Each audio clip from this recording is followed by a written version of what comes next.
Hello, and welcome to a rather impromptu stream tonight. You know it's December because every December, almost the entire roster of my content is going to be conversations with people in one form or the other.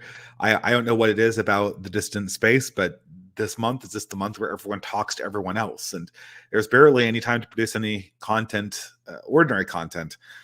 So I'm here with my it's kind of odd. I would like to say good friends last things. I feel like I've known you forever, but people inform me that I've never had you on my channel. This is a hard to believe, but welcome anyway.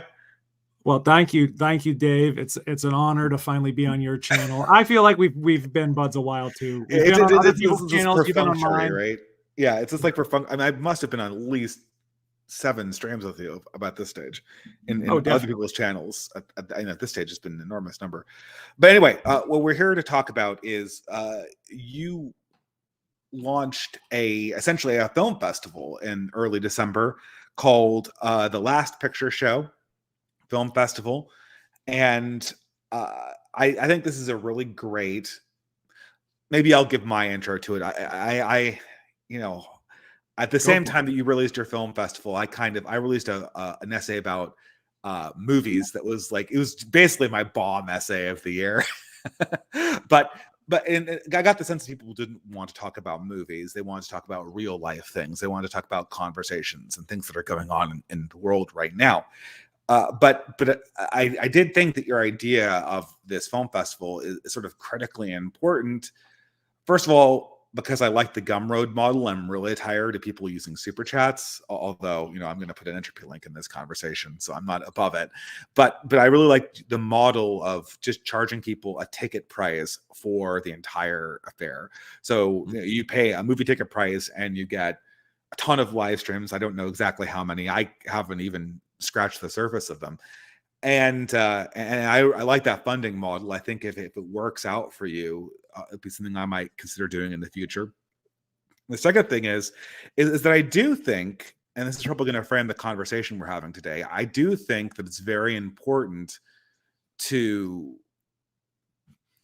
kind of, for film criticism, and this is something like everyone's talking about, oh wow, we need to do creative endeavors. We need to have poetry writing and novel writing and movie making of our own. And I totally agree with this. But the biggest problem we have right now is that the entire imagistic substructure of what we've grown up with in terms of movies has completely been, the cultural fixture that's produced that has been shown to be completely poisonous.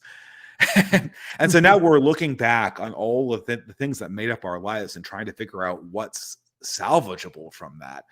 So we need spaces to kind of go back and find what we can take from these movies, from these films, and make sense of that.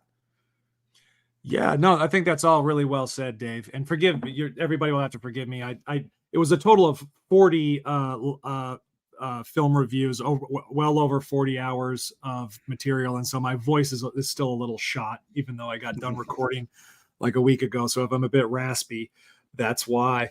But yeah, I think I would challenge anybody on the notion that talking about movies is not talking about our current moment, because at least for me, that's always how I talk about the current moment, or how I process the current moment. And that's not even just simply referring to contemporary cinema, or, what movie happened to come out this month. Sometimes that can be helpful to investigate and topical, but many people involved in the film festival may have even selected a film from the 50s or the 60s or the 70s. But when I asked the sort of proverbial question of each recording, why did you pick this particular film? They said, because this feels like it's very relevant.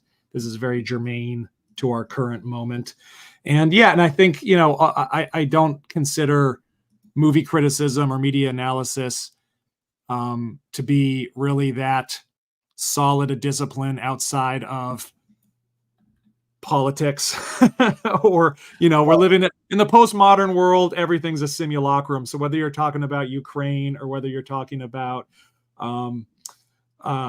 you know, the latest Pixar film. It's all pieces of the same puzzle, as far as I'm concerned. Yeah.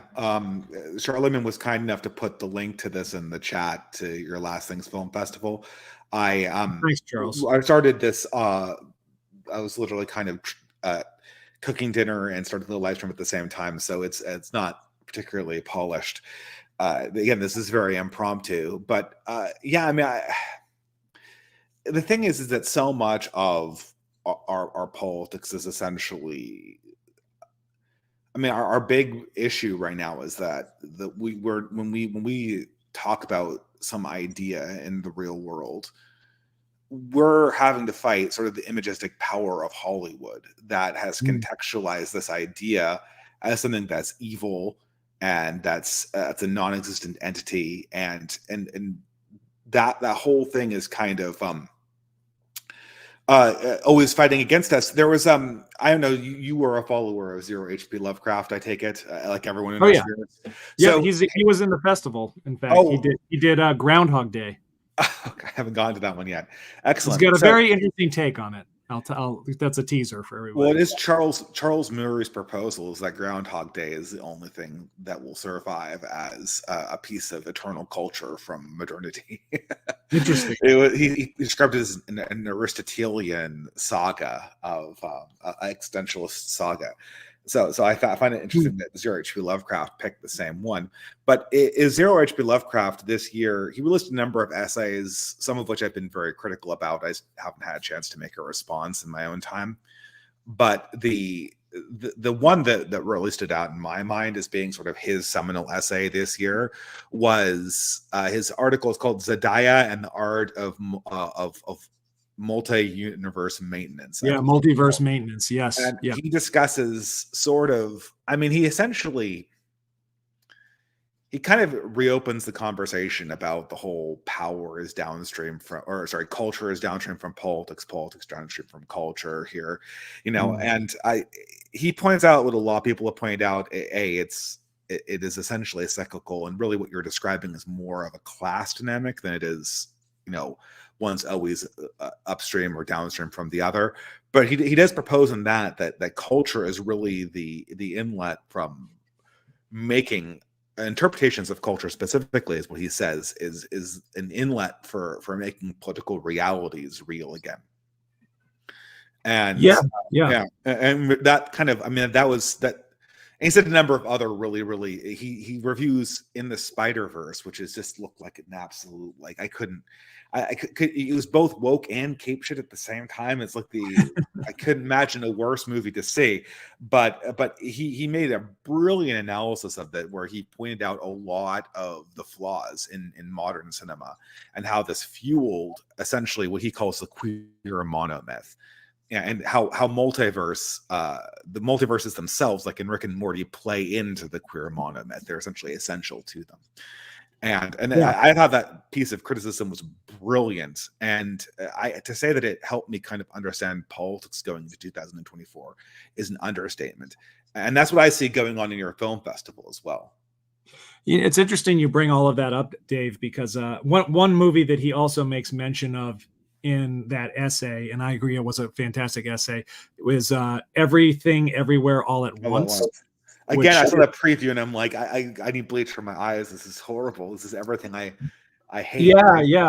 Well, it Proper Horror Show is the person that reviewed that, and it is a multiverse film. And I mean, to kind of, I guess, paraphrase some of his observations for people, essentially, I mean, multiverse plot lines, multiverse tropes are, the more expansive a universe becomes, the more meaningless the actual stakes become. So the more expansive the universe, the more contracted the imagination of the author's palette, because he has to imagine that personal issues are synonymous with existential ones for everyone in all possible time periods.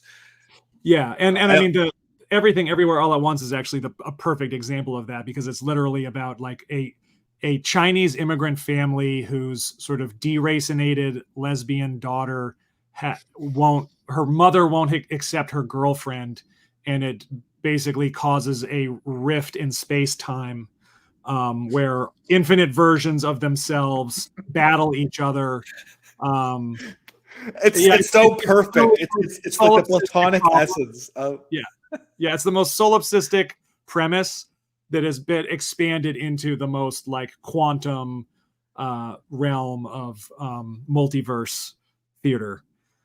It's basically, it's like the only context that modern progressives can think in is essentially like a non-white immigrant family, but they're queer, and it's using the only palette that modern sci-fi audiences like, which is the multiverse, and we're gonna just like combine them together. Yeah, I haven't seen it, but it tells its own story. My God. But it's interesting to take that and just bring it back around to Groundhog Day, because Groundhog Day, in contrast to the multiverse, and I guess one other thing to mention, I mean, multiverse plot lines I think they're pretty common in like Marvel movies, the death of all infinite possibilities, and it's also sort of a stand-in or a gestalt for multiculturalism, right? Multiverse, multiculturalism. I didn't think of that. I mean, the more and more people try to sell the world on globalism, the more you get multiverse plots sort of cropping up.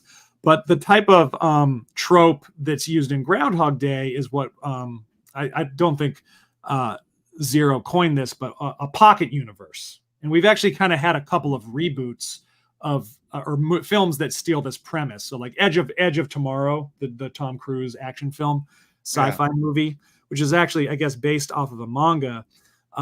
It's the same idea. It's just instead of a romantic comedy, it's an action movie. But those pocket universe stories and plot lines sort of have kind of an inverse effect to the multiverse. You might kind of consider them the opposite, right? He told me there's this subgenre of manga aimed at young men, which is sort of you get trapped in a video game and you have infinite lives. Oh yeah, it's Moe. No, Moe is the like schoolgirl one. I can't remember the anime genre. I'm sure somebody in the comments knows what manga subgenre this is. But yeah, Ariel when you need him. Yeah. But but the pocket universe, which is essentially the smallest universe, you're just stuck living this day again and again, constantly trying to sort of perfect yourself and your actions. That offers that actually creates a universe that's rife with meaning, and Bill Murray essentially he exits the pocket universe. I mean, Zero and I argue this in our stream. People can watch it, but once he achieves sort of sainthood, once he's sort of achieved a sort of self-possession and perfection and I don't know, nirvana. It's funny, the Wikipedia page on Groundhog Day is maybe one of the longest I've ever seen, because there's literally like Christian interpretations of the film, Buddhist interpretations of the film, Jewish interpretations of the film. But yeah, I guess I throw that out there as kind of a in contrast to the multiverse film, pocket universe films. I think my chat informs me that it's isekai anime. That's the genre we're thinking of. Yeah, and people said BioShock Infinite might be an exception. BioShock Infinite certainly was a more restrained version of the queer monomyth in multiverse form, in the sense that it sort of stepped away from its most excessive dimensions. But you can see the roots of everything everywhere all at once in BioShock Infinite, especially with its sort of hatefulness towards the old world. That's sort of funny, isn't it? With these multiverse things, with multiculturalism as well. Like the city, your multicultural city is supposed to contain all cultures, everywhere, everything, everywhere, all at once, right? That's what the modern multicultural city is supposed to be. But everything looks so much the fucking same, right? Right. All use these iterations of the same thing. The people have iterations of the same ideology, and even the memory of the old world, which seemed in its individual detail so much richer No, the memory of the old Chinese world, or the memory of the old Muslim world, or the memory of the old European world, or the old American world. Each one of these individual worlds is in its details so much richer than the modern multiverse, multicultural city where every restaurant is everywhere all at once. It kind of inverts the lie. You can't even imagine something different. You have to believe that this is everything. Yeah, it's interesting, Dave, because there's sort of two main parent categories for me when it comes to film criticism, or I guess looking at cinema, or how one can look at cinema. And I've actually been designing I'm going to have some Oscars. I'm calling mine the Pepes, but I'm going to give out some Academy Awards. I've got 4 or 5 of these in the hopper. They're going to be announced this week. For modern movies, could you even find, like, I could hardly find a single movie this year that was passed? Well, to clarify, these are awards that I'm going to give to my movie reviewers, not the films themselves. But this actually gets to my point, because I have two names for the awards. One award is called the Grand Exquisitor, and the Grand Exquisitor is going to go to whomever made the best review about a fantastic auteur film. So, like, Prude, I think Prude's in the chat. In the chat, Prude reviewed Redbeard. Mm-hmm. Classic Kurosawa film. Nobody's going to argue the artistic merit of that movie, and it was also a very artful movie review. I know this was the one that I don't watch, because I have not seen Redbeard, and I've seen almost all other Kurosawas. So unfortunately, Prude, I can't watch that one. But I'm sure it's amazing.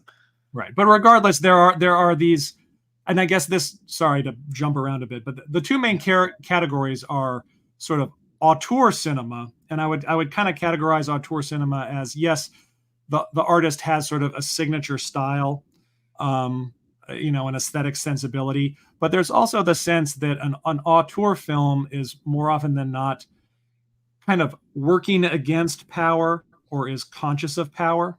And it's the auteur that has complete control and mastery over the film. They're not a puppeteer. You're not experiencing sort of regime propaganda coming out of their artifact, at least not in any way that is unself-conscious, right?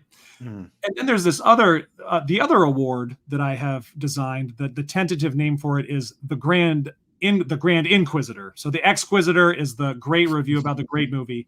The Inquisitor, the Grand Inquisitor Award, is a fantastic review about a shitty movie. Pardon my French. And I really wish I actually put this out on Twitter a while ago, because there should be a term for this. Like the classic example I had was somebody just mentioned C.S. Lewis in the chat. Ooh, and somebody said the Froggies. I was going to call it the Pepes. The Froggies might be even better. The Froggies is actually a better word. I like that a lot more. Done. It's the Froggies. We've decided. Okay. Thank you, Kate J. But I'm stealing it. But I want a term for the classic example. The best example of this historically, I think, would be C.S. Lewis's The Abolition of Man, where the work of criticism actually transcends the subject of the criticism. Like, there should be a term for that when it's sort of, you're criticizing bad art or bad ideas, but it's it actually. The critique is so brilliant that it transcends the it's not just roasting a thing, right? It is. I mean, I love Mr. Plinkett as much as anybody. I love plenty of angry, drunken film hate watches. That stuff can be good and occasionally insightful, but I mean something that really does show how a film, unbeknownst to itself, exposes something. And the term that I have for that, and I think Everything Everywhere All at Once and proper horror shows critique of it is actually a very good example of this, is what I call sort of accidental genius, right? So have you seen horror movie, you have deliberate genius, of somebody that's entirely in control of the messaging of their movie. And that's the one primary category, and sort of the classical, you could call that like the great man history of cinema, right? Like Kurosawa knew what he wanted to say. He said it. It's important. He said exactly what he set out to say. And then you have something like, and I thought the second type of film, the accidental genius kind of film, is obviously there are auteur films that get made now, but they're much more scarce. And the waters that we swim in day to day, if we're lucky, is to find a bad film that accidentally has something profound to say. Yeah. And that's sort of the second category of film criticism. And I kind of feel like I'm always operating in one of those two modes. Or have you seen the movie Metropolitan by Whit Stillman? Like, there's a famous line from it that I always remember, which is one of the characters says, "Never read actual books. Just read advanced criticism of them, because then you get the author's ideas and the critic's ideas at the same time." I mean, that's what I had to do. That's what I have to do with Hegel, just so I can understand him. Oh, Hegel. Well, I guess I'm kind of doing that reading Sartre Resartus, but anyway, I get what you're saying. I mean, but these days, though, going back to my original point, I mean, like a lot of these movies that we remember fondly, they were intended to be absolutely poisonous. And you see this, if you ever know that channel Black Pilled, I mean, he goes back and he'll rewatch your favorite movie, and you'll see there was some pretty nefarious stuff going on there. I mean, I remember Forrest Gump, right? I mean, Forrest Gump, when you rewatch it today, looks like this very, very weird boomer delusion that's trying to sell you on this idea, this completely false idea of what the 60s were. And it's not even really true to its own logic. And so I feel like we're doing that with everything. Like, I mean, I know that I did Julie Taymor's 1999 movie Titus for my role in your film festival. And I love that movie. I love even the things people usually hate about it, with perhaps the exception of Anthony Hopkins becoming Hannibal Lecter in the last scene. Right. But everything else I love. Even Julie Taymor's Pause stuff I love, because I feel like she accidentally made a movie that was more meaningful than she intended as your standard Hollywood shitlip. And I think that for 90% of the films that are in the modern day, it's going to be some kind of accidentally was based. Yeah, but I mean, sometimes it just feels like they're doing the work for us.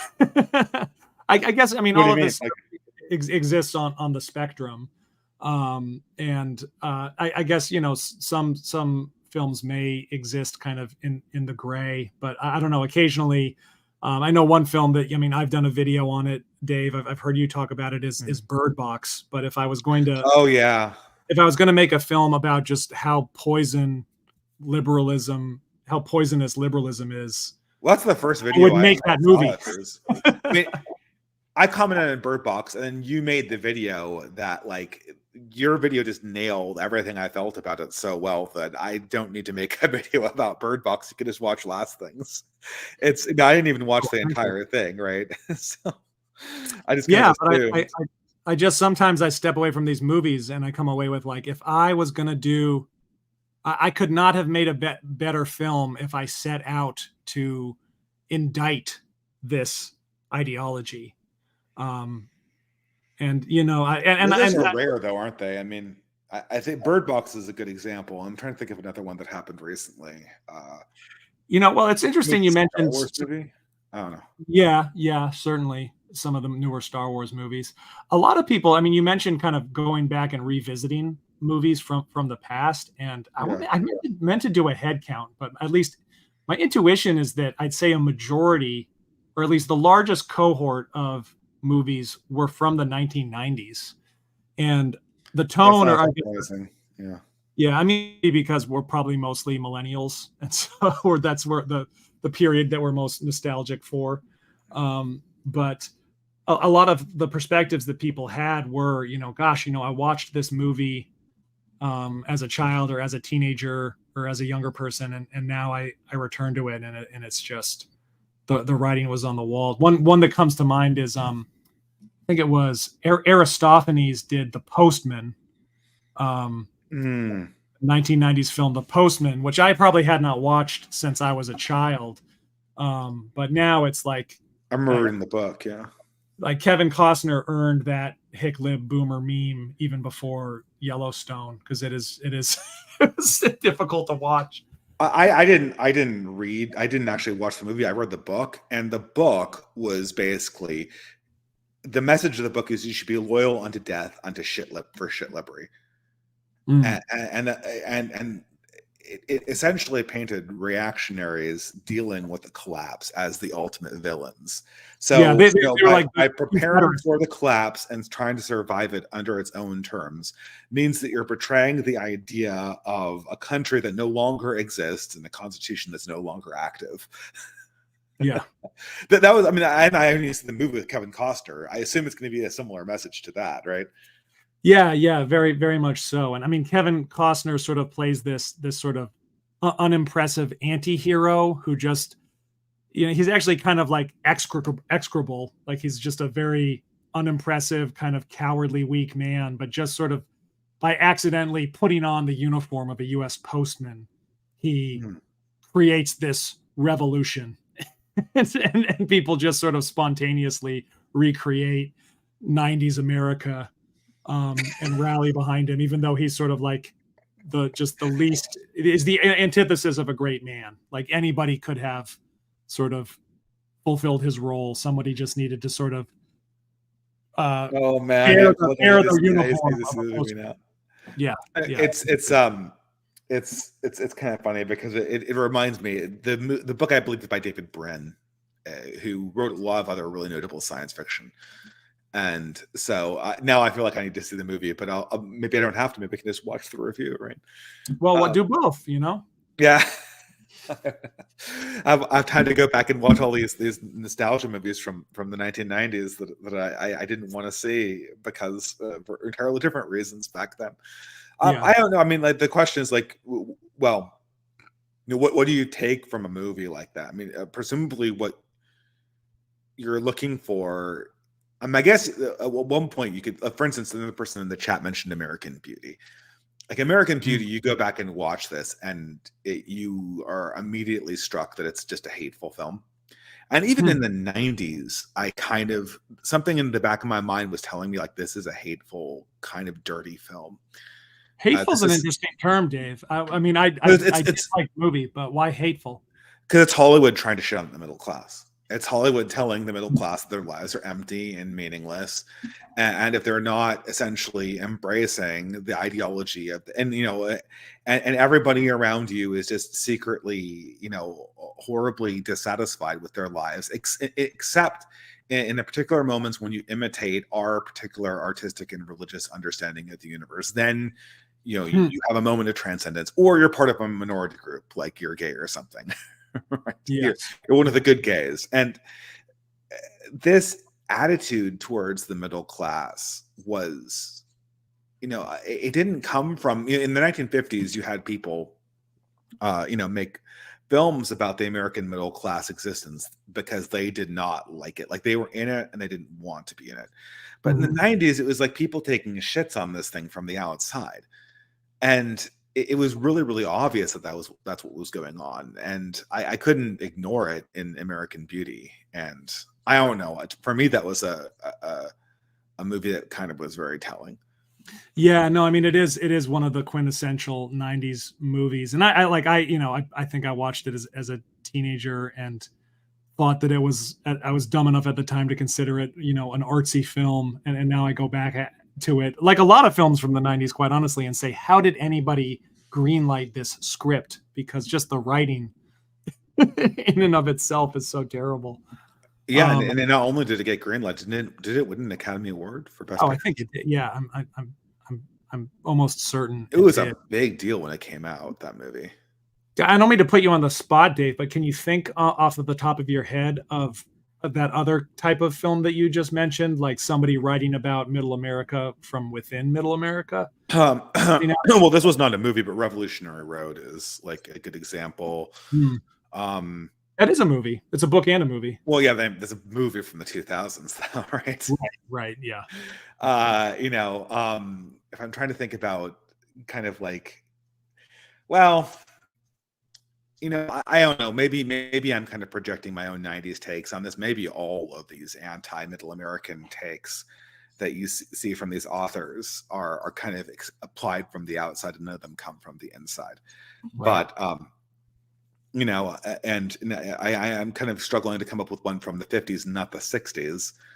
But sure, I could probably, like, The Graduate, for example. Yeah, The Graduate's a good example. That would be a good example of like a more 60s feeling one. Yeah, I mean, movies wouldn't necessarily. I mean, the Hollywood is still sort of dominated in the 50s by the Hays Code, and right.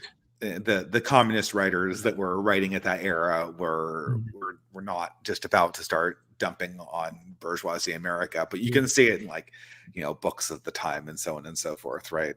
Someone in the chat mentioned Pleasantville, but I would kind of Pleasantville's another example of, like, that would be very much along the lines of American Beauty, right? Yeah, I think that's Hollywood taking a dump on Middle America, right? Like, your memories of the past were wrong. and you are bad for not believing as we in Hollywood do. Like, nobody, the critics of Pleasantville never lived in Pleasantville. Yes, right? Yeah. They never did. So you're just saying you're dumping on this other time period because you're embarrassed that it makes your current time period look bad. Like, everyone was distinctly aware, well, not distinctly aware. In the 1990s, we were kind of aware that the 1950s America was kind of in some ways better than the existence we had, even with our better technology, even with our better music. And the response was not, oh, well, let's try to examine what's wrong with our society and figure out what they did better. Our response was, let's come up with a mythologized understanding of the 1950s and take a shit on it. And yes, yeah. Well, and I mean, it's even more meta, because it's basically like a Leave It to Beaver, early television era myth of the 1950s, and then shitting on that. It's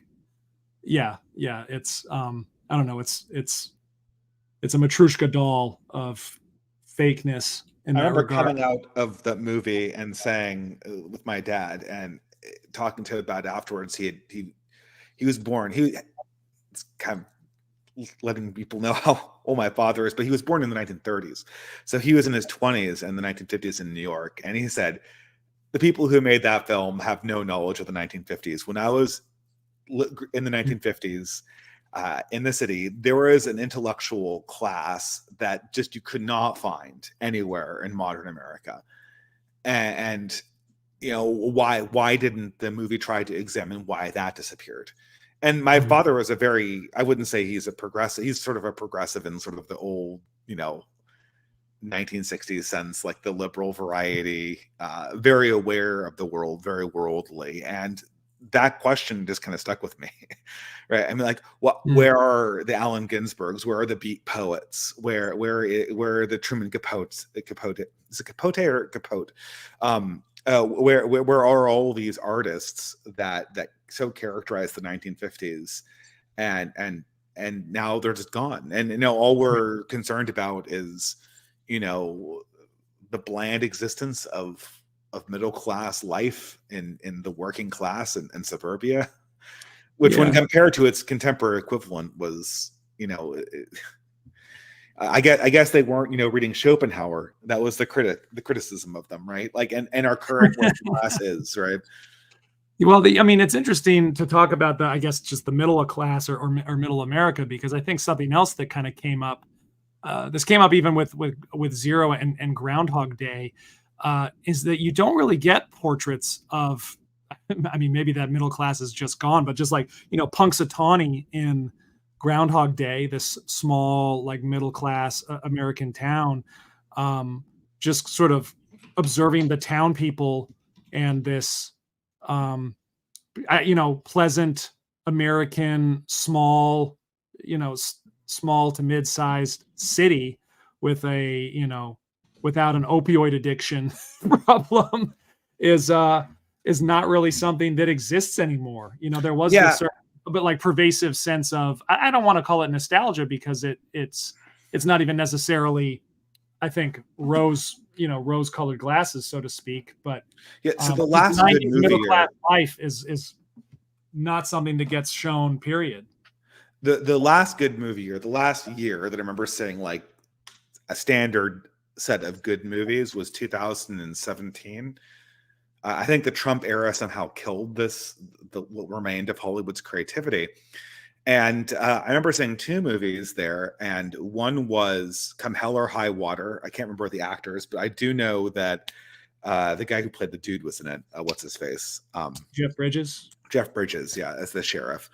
And then the other one was Three Billboards Outside Ebbing, Missouri. And so there was an entire genre of movies that came out in the late 90s that took place in these small towns, like Lone Star, Cookie's Fortune.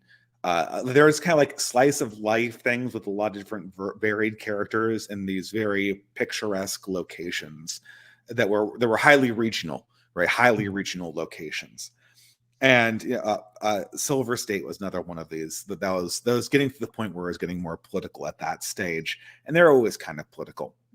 But I watched Three Billboards Outside of Ebbing, Missouri, and it portrays like this sort of small, like highly regional town where everyone knows each other.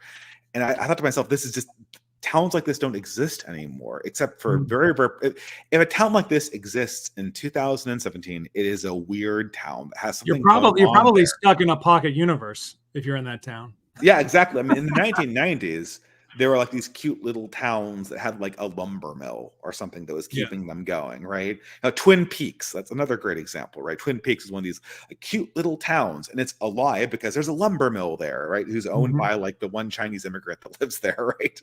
In the case of Twin Peaks, right? Classic Lynch example. And but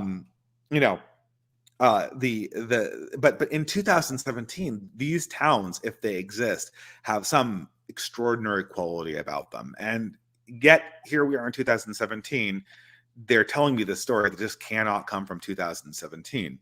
Whereas Hell or High Water, that was a movie that felt like it could come from 2017.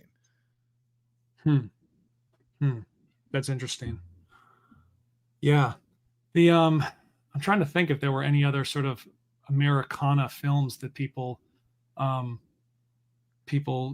brought to discuss. I mean, another film, just looking at some other 90s films here, Jerry Maguire, Battlestar, I think was early 2000s, right? Battlestar. Oh, yeah. Well, I watched that one. That's one of the few ones I did watch because I have kind of extreme negative opinions about Battlestar Galactica. I do completely agree with Aron's take that it is essentially a military drama, but it's a military drama about 9/11. But the problem is that Aron pointed out two halves of that movie that don't work, and it doesn't work unless they can come up with a satisfying ending for the religious portion of the movie. And the showrunners just were completely unable to do that. And so, if they want to make a military drama about 9/11, they should have stuck more closely to that theme, right?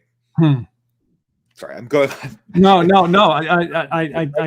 take your point. I thought it was interesting to hear Oren's take on it, just because he was a military brat. And I think he similarly to how some people might just enjoy 90s middle class movies, I think it gave him a certain nostalgia for growing up on military bases and in those type of environments. Here's an interesting question for you, Dave. This is maybe a curveball. When was not like when did you watch it, but in terms of just recent films, how far back would you have to go to where you could say that you saw a film that you felt was a beautiful and persuasive love story? Oh, good Lord. I don't even really like love stories. That's very difficult, isn't it? A beautiful I think of like I always remember when the love story is I know the last one. You're gonna hate this answer. No, give it to me. I really liked Howl's Moving Castle. I'm sorry. Like I don't like Miyazaki's take on men almost ever. I think he has a huge problem with masculinity. But he is somehow uncannily able to capture things about the female imagination. And I don't know anything about the female imagination. I'm just saying as an outside observer. And I liked how that movie kind of proceeded, where it was basically about a woman being uncomfortable or hating her own attraction to a man, and her slowly coming to terms with that, which always makes a really good love story. It's essentially the plot of Pride and Prejudice as well. It's essentially the plot of Beauty and the Beast, right? This goes over and over and over again. And I think that Miyazaki amazingly did a really good job with that, even though, Miyazaki is completely incapable of doing good men. So the main love interest at the beginning of the film, his voice is by Christian Bale. He's a wizard, right?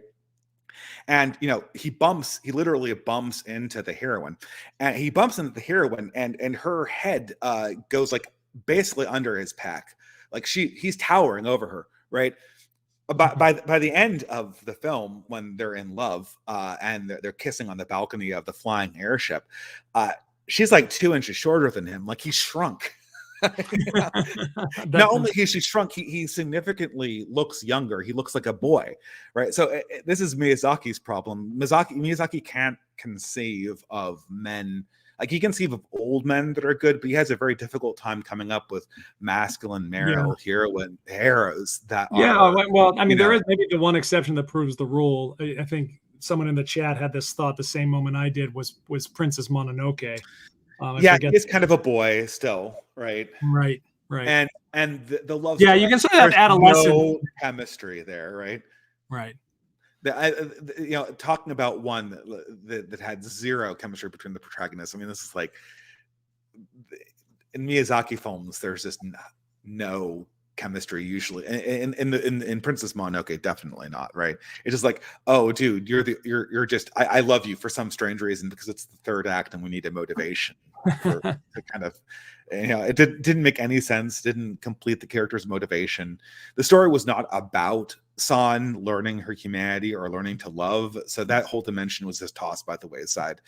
But no, I'm going. But what would a love story be? I'm trying to figure out what a love. Well, see, speaking of men, Dave, I mean, maybe I asked the question that I wanted to be asked. Because if I ask myself this question, like, when was the last love story? And I guess I will say, there's probably been maybe a few romantic comedies that are good. But if I even kind of narrow it down further to a romance with a tragic quality to it, like a Romeo and Juliet sort of doomed, intense romance. And this was a film I really wanted somebody to pick for the festival. In fact, I wrote to Black Pill. I wrote to Devin Stack, and I was like, will you please come? And will you please do this movie? I don't know if I don't think he's done it. You got me. Brokeback Mountain.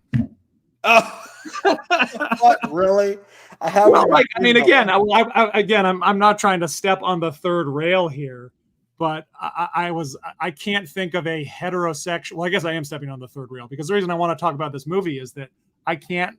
And how long ago was that film? I'm going to try to look that up right now. I mean, okay, this can't be like Jane Austen. Like, it can't be like a rendition of Jane Austen, right? Because I think there was a Mansfield Park rendition. Like Nicholas Nickleby. There's Nicholas Nickleby in 2004, and I thought that was a great romance, right?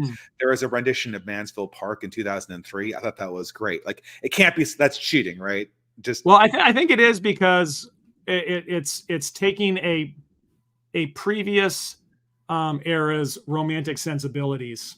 And maybe exactly. The point I'm making is that the only context that we can have for an actual I mean, there's several. People are going to start yelling at me in the chat. There are several dimensions with which we can go at. I want the chat's help here. I want the chat's help here. Can you put in good heterosexual pairings with chemistry in the chat? Because this has been a complaint of mine for a long time that I can't remember. I have one. I'm like, oh, I really want this heterosexual couple to get together and pair off. I'm so one Dave. It's not a movie. It would be a television show. But my wife and I have often thought fondly back on Coach Taylor and his wife from Friday Night Lights.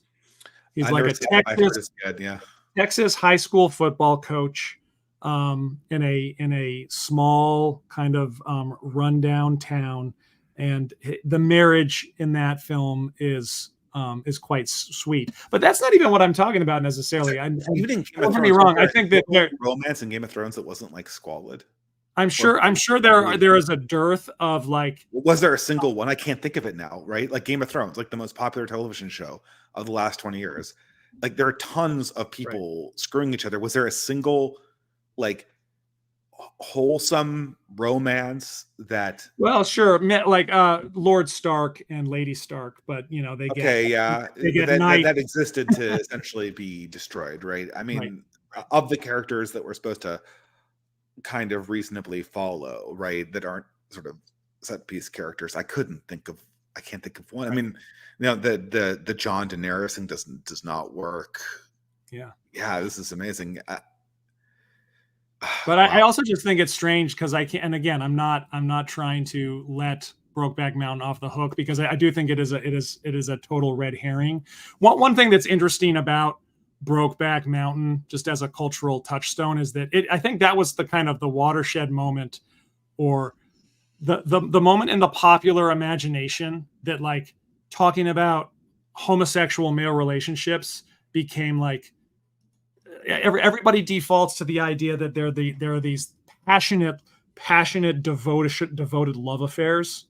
Like everybody, I think, defaults back to the image of Jake Gyllenhaal and Heath Ledger if they're sort of conceptualizing like gay romance as opposed to gay hookup culture. You know, it's sort of it's what's supplanted.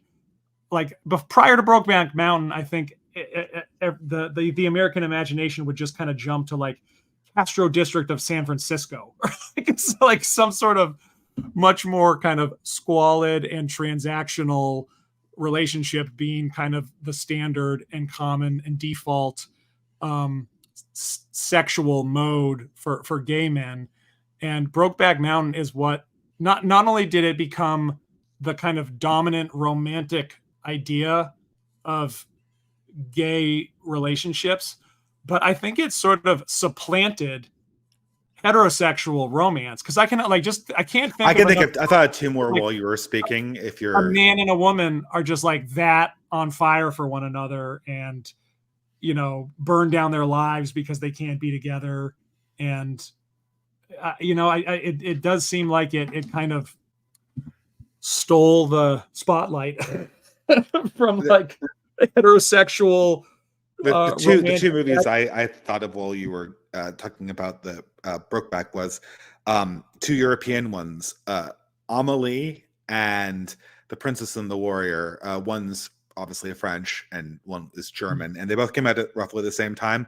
Those are two movies where I literally remember breathing a sigh of relief when the woman ended up with the man, because I was so convinced that they were going to pull some kind of European trick on me and make them all miserable at the end. And just the idea that it could resolve well with you know, a new life starting. I remember those both movies being where I was very invested in both the chemistry and also the sort of the resolution with them ending up together, I should say.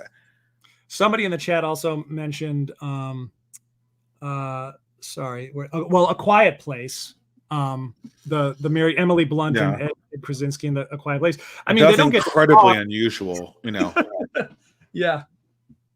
I like that film, and I agree that is an example. But again, the premise of that film is how they are just I think part of why they cannot talk, and I mean, I've talked about this movie.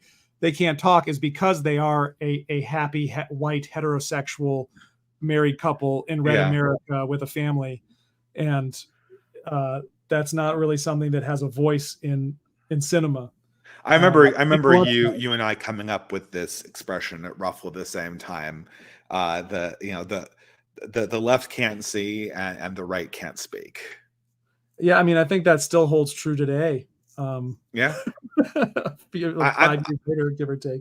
I'm kind of a little bit unnerved by this complete absence of of romance in any films whatsoever. Yeah. This is amazing. Prudentialist had just noted he could argue that La La Land is a tragic heterosexual romance.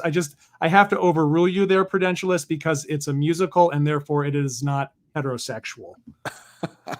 I was going to say Les Miserables. Am I allowed to like Les Miserables as a heterosexual? Well, but although somebody did mention also just now The Princess Bride, and that was a selection.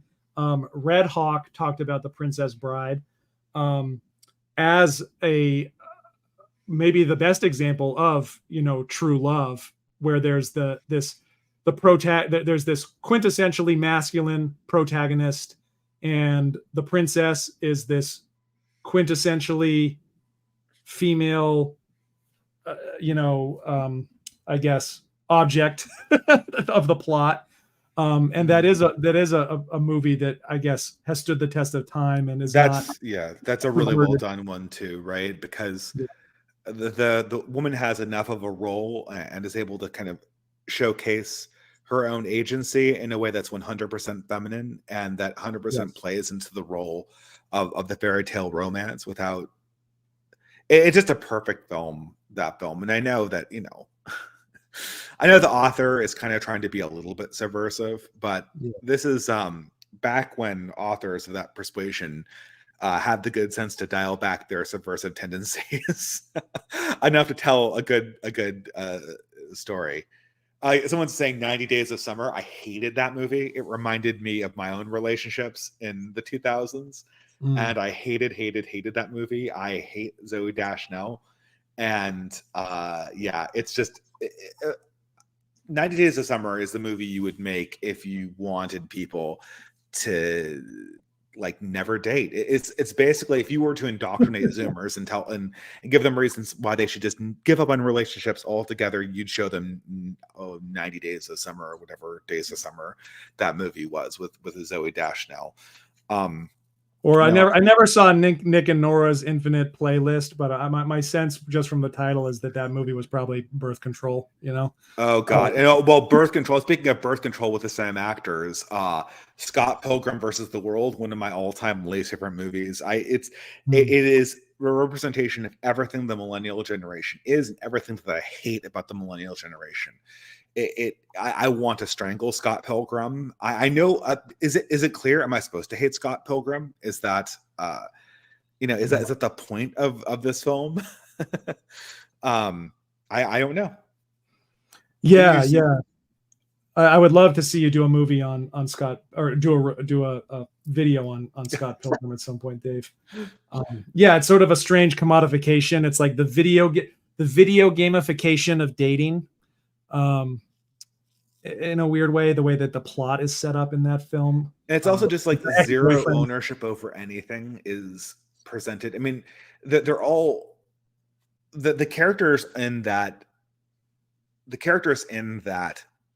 universe are all they're not chasing like actual musical vision. They're chasing their memories of like a 1990s musical vision. I remember Scott Pilgrim wearing a Smashing Pumpkins t-shirt in that. And I'm like, that's why you're doing this. You're not doing this because you've got something to say in your music. You're doing this to be part of a band because that's what you think like you're a fanboy of alternative music. And it doesn't feel like Scott Pilgrim is chasing, was it Rebecca Flowers? Because he really likes her. He's chasing her because she's an image of a kind of punk rock girl that he thinks goes with this whole mode he's trying to affect, but I felt no chemistry between them. It's obvious that Scott Pilgrim doesn't care about his own music, and it's obvious that everything is a reference to something else. It's not everything is a reference to a video game or a reference to like experiences we have with dealing with pretentious vegan people, or a reference we have to like dealing with coffee shop people, and nothing is itself a thing. All it is a reference to something else, and even the character's desires are just references to other things that are going on off screen. Sorry, No. I like the rant. And Prudentialist is I've hurt his feelings making fun of musicals. And Prude, I just had to make the joke. I'm not even really trying to rag on musicals that hard. I like musicals. I had to take it. I did a list of, like, my bomb essay. I did a list of sort of bad, good movies, and one of them is Singing in the Rain, which is, of all of the 1950s, let's forget the plot musicals that have no point beyond just being musicals. The worst offender is Singing in the Rain by a metric ton. And the movie is still just really fun to watch, as long as you watch it in a theater in the right mood. It's amazing. It's so vivacious. It's so full of life and promise. You can't help get wrapped up in what these actors are doing, and they know they're actors, and that they're actors. So they're literally playing actors in the movie. I do actually. I enjoy Singing in the Rain. I see exactly what you're talking about. And not to go back, I mean, we can move away from romance. No, I'm curious too. I haven't seen a single one. All I've seen, someone said like Khal Drogo from Game of Thrones, but like in Game of Thrones, the Khal Drogo relationship was designed to, like the Catelyn Ned Stark relationship. The death was designed as a background for the well, it also kind of started off as like I don't know, like erotica, like pirate rape. I mean, yeah, sure, and I want to begrudge it, like, I don't think that we should tolerate pornography, but films have to incorporate a little bit of sexy to work, and so I'm not going to begrudge it. It's Conan the Barbarian, crush me with your barbarian love in scene 1, right? But like if the Khal Drogo Daenerys relationship had carried on until season 5 and then he died tragically in like a big set piece, like the shock finisher of the season, then I grant you that this was an actual tragic romance that occurred. But this was like he died in the background of, like, the 8th episode of season 1. No one really cared, right? And I'm not trying to drag the Zoomers through the mud here, but I'm really actually just trying to kind of empathize with you guys, because I feel like that the tragic romance of Gen Z is maybe that there are no tragic romances. Like, I cannot think of what, like, any movie that it just involves, I don't know, like, a man and a woman that's set in the now, like, let's just say in the last 20 years, give or take, that are just like become crazy in love and are gonna kind of burn down their lives to try to be together. And they don't, there's no, I mean, I'm a married man. I don't know what movie I could take a date to that would have any level of kind of either passion or optimism or fire to it between a man and a woman. And that's, I don't know, that's just sad. I feel bad for younger people that's the case. Well, I don't think it's a Zimmer thing. This was what were the great romances of the millennial generation? Were there any? I can't think of a single. I'm looking up Rachel McAdams. I'm kind of vaguely aware that Rachel McAdams is an actress that played in romance movies, and so I assume, but it's all movies that are just sort of, they're incredibly coded towards women. And so, yeah, I don't know. That's amazing, though, when you think about it, isn't it? Yeah.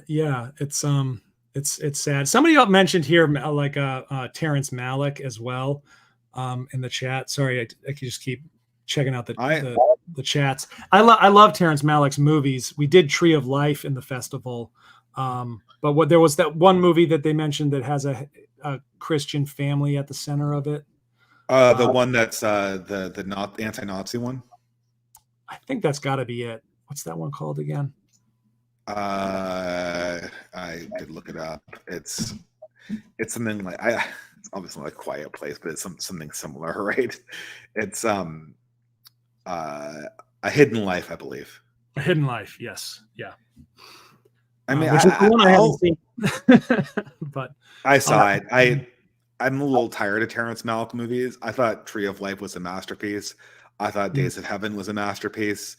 Same. I enjoyed elements of A Thin Red Line, but it's kind of getting to the point where he's a man that's made the same movie. Throughout his career. I've seen nothing wrong with that movie, and it's got to do something else besides the Terrence Malick movie, especially when it came to things like the specific one that you just mentioned here, A Hidden Life.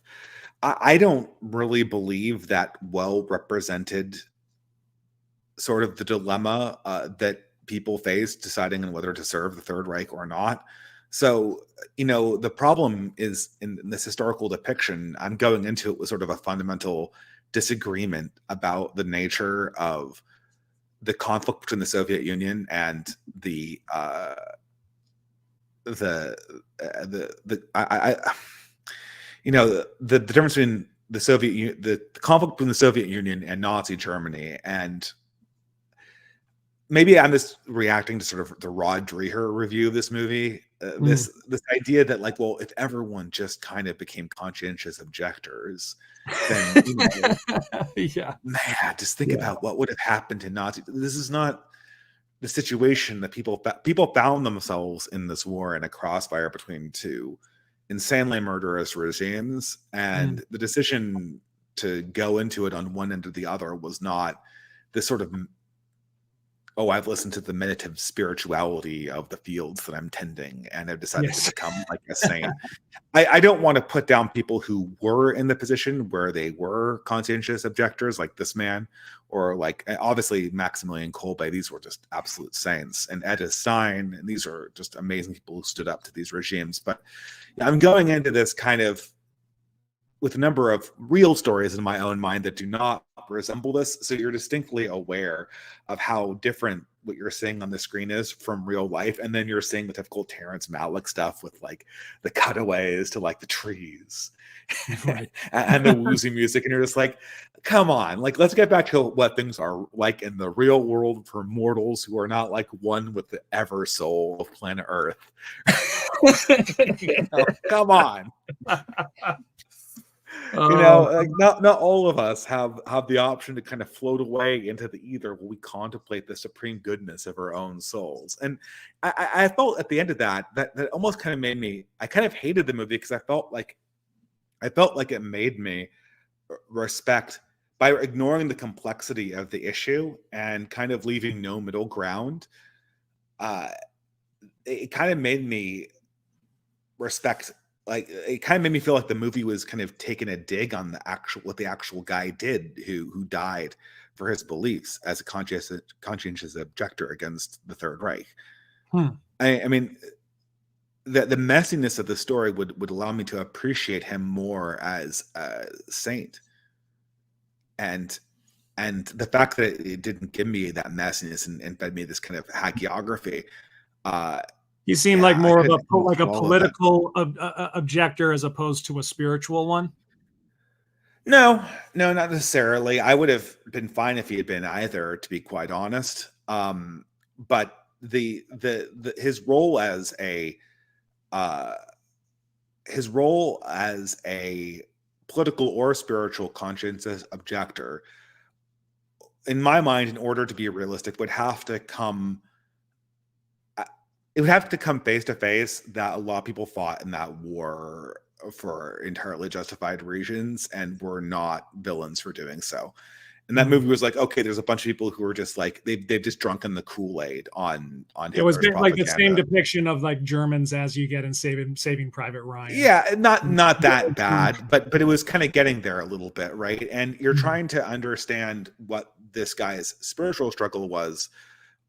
When he's going up against sort of the townsfolk from the Crucible, or the Nazis from Saving Private Ryan, or these kind of cartoon caricatures of sort of people who are just sheep going with the flow. There's a more interesting story that's being left out here, and I want to give respect to the real person. Like I said, all soldiers are in some sense doing a heroic thing. All martyrs are also, in my opinion, heroic, giving your life for a cause. And I would much rather appreciate that in a realistic context than in the kind of wish-washy Terrence Malick, like, Yeah. let's be one with the universe kind of deal. I think that's another theme I noticed in some of the movies that were selected, was this nostalgia for. I mean, I guess this ties into why there are no more romances. Is that there are never films nowadays with just truly masculine characters or leads or narratives. So I mean, Conan the Barbarian is covered, of course. that was inevitable, but Drive as another movie with Ryan Gosling being this, I think, kind of very masculine force. Actually, I didn't like that movie, but that's not a terrible. I would consider that actually a passable chemistry in Drive. I didn't like that for other reasons, but that's the closest thing we've gotten to something that's a passable romance story. Yeah, I mean, Thomas 777's take on it was he'd probably just even object to me calling it a masculine film in some ways, because he has a read on Gosling in that film as sort of a angelic kind of supernatural creature, Saint Michael, and that the relationship that he has with the woman as actually being kind of strangely platonic. In Drive. Oh yeah, that's true. Okay, I've got some better ones here that from the 90s that actually succeeded. Far and Away, I thought that worked. Yeah. Legends of the Fall, I felt that worked. Yeah. The English Patient, kind of getting there. Titanic is kind of in the same thing, right? This is what I'm talking about. I just want to get back to movies where men and women are making one another miserable, but having sex. Well, but all four of those movies that you just Out of Africa is another one. Like, no, but like all those movies that I just listed, those are totally those are tragedies, but they are romances. To pile another one onto the European fare that I listed with Amelie and The Princess and the Warrior, A Very Long Engagement. Another valid picture. And now these are all from before 2010. So these are all before The Great Awakening. But I'm saying some passable options here. I don't know, right? Yeah. And they're not lightweight movies either. I mean, I guess like the Titanic is kind of a lightweight movie, but Yeah, I'm trying to think. I mean, we're both fathers, and we have little boys, Dave, and I'm just, what films am I going to want to take him to imprint proper male and female roles and love and chemistry? And what Casablanca came up in the chat a little while ago. That would I love that movie. I mean, that's just, I mean, Dr. Zhivago is another example. Although I never really understood. I mean, maybe it's just the actresses they chose. I never really understood the affair in Dr. Zhivago. I always felt he was happier with his wife. It seemed to me, and I never understood this. This very, very squalid romance he pursues on the side. Yeah, I'm looking at a list of romance movies, and Scott Pilgrim literally appears at the top of the freaking list. I want to punch my screen. Somebody mentioned this back when we were talking about 90s, and we're probably segueing to romances, but this is probably the most quintessential 90s romance film, is True Romance. Tarantino's script. I forget who directed. Was it Oliver Stone who directed that? But that I think is the beginning of these really kind of wacky romances that I don't know. That's it has the kind of Tarantino aesthetic of, like, people don't really talk like that or communicate like that, and yet a whole generation kind of imprinted themselves on that kind of the kind of language and rapport that you get in that kind of film. I have never seen that one. I mean, someone in the chat mentioned When Harry Met Sally, and that was sort of the beginning of the romantic comedy craze that was in the late 90s. And then that was like sort of boomers being saved from the consequences of their own bad decisions at the last possible moment. And I'm sure that there's like a an enormous cathartic power in that.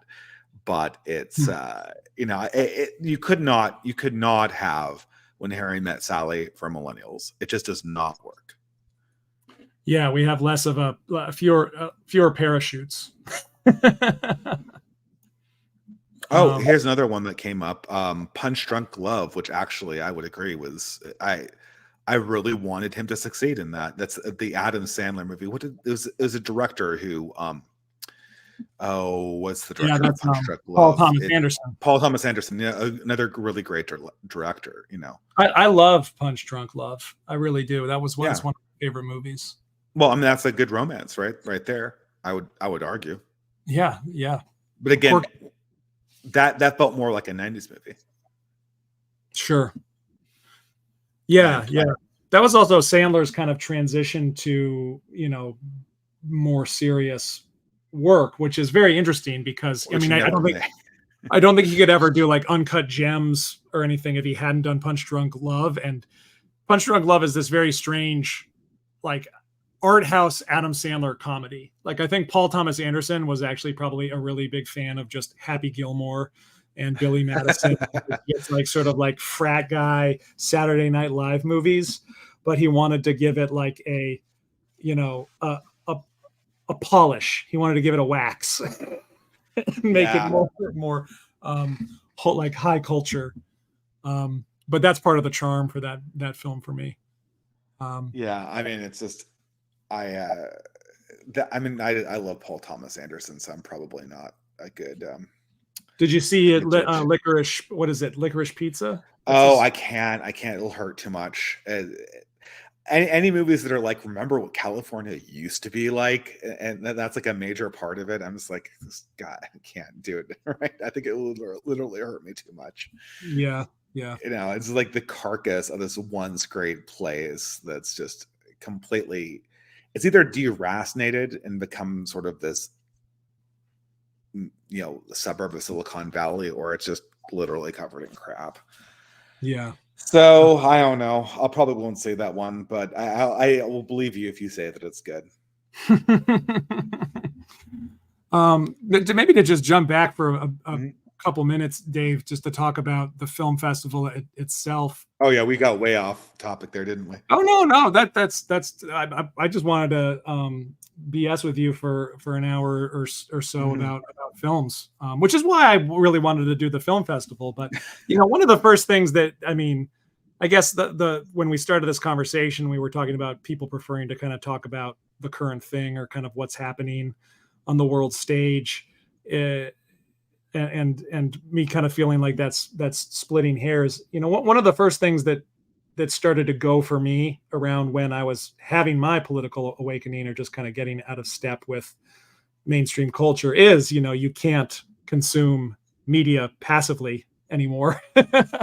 Or, you're just people that are less but you think we wouldn't killed, just start looking at you strangely when you start complaining about the latest Netflix program or movie. And, one of the and around that time when that was beginning to happen to me, probably around 2016, is when I started developing a lot of the parasocial friendships that I have now online, just listening to people. And it's not parasocial if you like. I know we've met in real life. Is it still parasocial? I don't think so, right? Well, it's more of a pen pal. Exactly. And we had the pleasure of getting to hang out in person. And I wish I could kind of do that with a lot of people that I've come to know and admire. But I guess the one step that I could take that would bring things closer away from the parasocial for me is, what would I do with my, like, what would I do with my buddies in the 90s? Or like, what if I'm getting to know somebody in real life? But it can't be Angela Nagel here, right? I mean, do you think we wouldn't notice that movies are just getting worse? I mean, how could we not notice that at this stage? It's so blindingly obvious. You can have a technical conversation with a normie about why movies are technically worse, but you cannot have a conversation about how they've been politicized. I noticed this just the other day, actually, because like I had to meet with some of my neighbors to go over stuff. But when I arrived there, everybody was talking about the Barbie movie. Yeah. They were like, "Oh, it kind of like fell flat," and I just like, I probably had had one beer, so I'm more likely to light myself on fire socially. But I was like, I thought it was just a work of complete malice and spite. So I'm gonna And disagree with you here. I think that I'm not, after watching sort of black pill film reviews, I'm not so convinced that the movies have been politicized. I just think that the political vision that they take doesn't make any sense anymore. Like, for instance, the Barbie movie is a perfect example. The Barbie movie is like it has like a brilliant components of it, but they're all surrounding Ken. Because sure. because that's the I would only, categorize that as the accidental genius. They tried yeah, to but that's the only thing that makes sense, right? And they tried to make him the villain, and he becomes like the only escape valve that anybody has in the movie. But Mike, if they made American Beauty or Pleasantville again in the present day, it would be obvious that these were hateful movies. The reason why they did not appear as hateful to us in the 1990s is that the liberal vision was still plausibly true. So it could be plausible that there is this grand liberal vision, and all we have to do is get with this program, and it'll solve the problems, and we'll all have these sort of spiritual lives that are fulfilled in these new more progressive values. Now we know that that's false. So all of these liberal propositions going into them immediately just clang on the floor.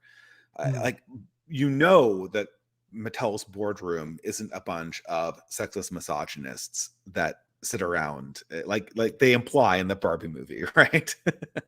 The idea that Barbie is getting catcalled at Venice Beach in 2022 is like, how would that work? I mean, they did this in real life when they shot the film, and Ryan Gosling's character was getting more compliments on his appearance than was Margot Robbie's. It was Margot Robbie, right, who played Barbie? I believe so. Yeah. Yeah. I mean, the reason that the politics is there, it's just their political formulas are just obviously lies now. Right. But do you think if you were having a conversation with a normie, somebody who's not a terminally online YouTuber, they would be able to follow that logic and that train of thought? Or would they be like, "Oh, you mean because it's feminist, and you didn't like that it was feminist"? Like, you're right. This is another thing: is that in the 90s, if you said that you didn't like this element, like in the 2000s, after 2012, and this actually predated like Gamergate. It was after 2012, my progressive friends would start trying to suss me out for heretical thoughts about movies and films. Well, that's what I feel is happening to me now. Anytime they try to like expose you as a reactionary. If I get asked any question about a movie, I assume it's because this is like a commissar, and they're trying to sniff me out. I don't know what they're trying to demonstrate, but this has been a staple of my experience with my progressive friends since around 2013. Is just they latch on, and I've lost a lot of friends over the course of the last 10 years. But for the last 10 years, they latch on to deviancies from ideology, and they try to expose you. I cannot imagine anyone younger than Gen X doing that. I can't imagine my parents' generation doing that. And so it's very hard to imagine myself going into a movie and getting sussed out because I didn't like certain themes in American Beauty. I can see them saying that I was being a drag and I wasn't like appreciating the film that was obviously good, but I can't imagine them trying to retaliate in this political way that they do now. And sure. Yeah, no, I would agree with that. I think we're describing the same thing, Dave. I can't. I guess part of my motive for the film festival was I just miss talking about movies with people without like I'm walking on eggshells. So, and I certainly didn't want to, nor did I agree with everybody that I had on, but I knew that we could all kind of speak freely. And I would be interested in like talking to a progressive about Barbie. I have not had that experience. My wife recently showed it to me, and I would be very interested talking to a progressive about the Barbie movie. Well, what's actually more interesting is trying to talk to a boomer about the Barbie movie, because it's funny. Like all of the boomers that I've talked to, the trailer actually made it look quite charming, like it was going to be this romantic comedy, and maybe it was like a little kind of cheesy and disgusting that it's another one of these like movies like the Cheetos movie that is about product. But okay, fine, capitalize on my nostalgia.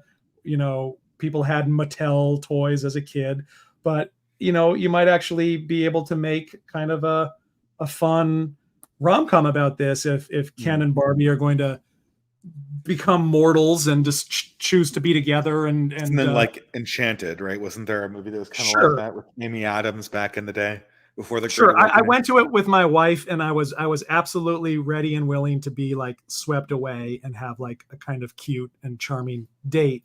And then it's a complete bait and switch for the trailer to the film. But most boomers have this immediate aversion to the trailer itself. I think just because I think they don't understand the campiness of it. I think like they just there's some level of the irony of they don't, I think, understand the irony inherent in the premise of the Barbie film itself. But then if and when they go to see the movie, they're not they just don't pick up on the ideology of it at all. Like they don't notice the inconsistency and the bait and switch that happens from the highly edited trailer to the film itself. And if you kind of try to, walk them through it, I mean, I guess this is a point that could be made about a lot of boomers in general. If you're kind of trying to describe contemporary culture wars, you might not be able to talk to your boomer about what wokeness is. And if you can't talk to them about what wokeness is, you're probably not going to be able to have a sophisticated conversation about the Barbie movie. But in my experience, it just went completely over their heads from start to finish.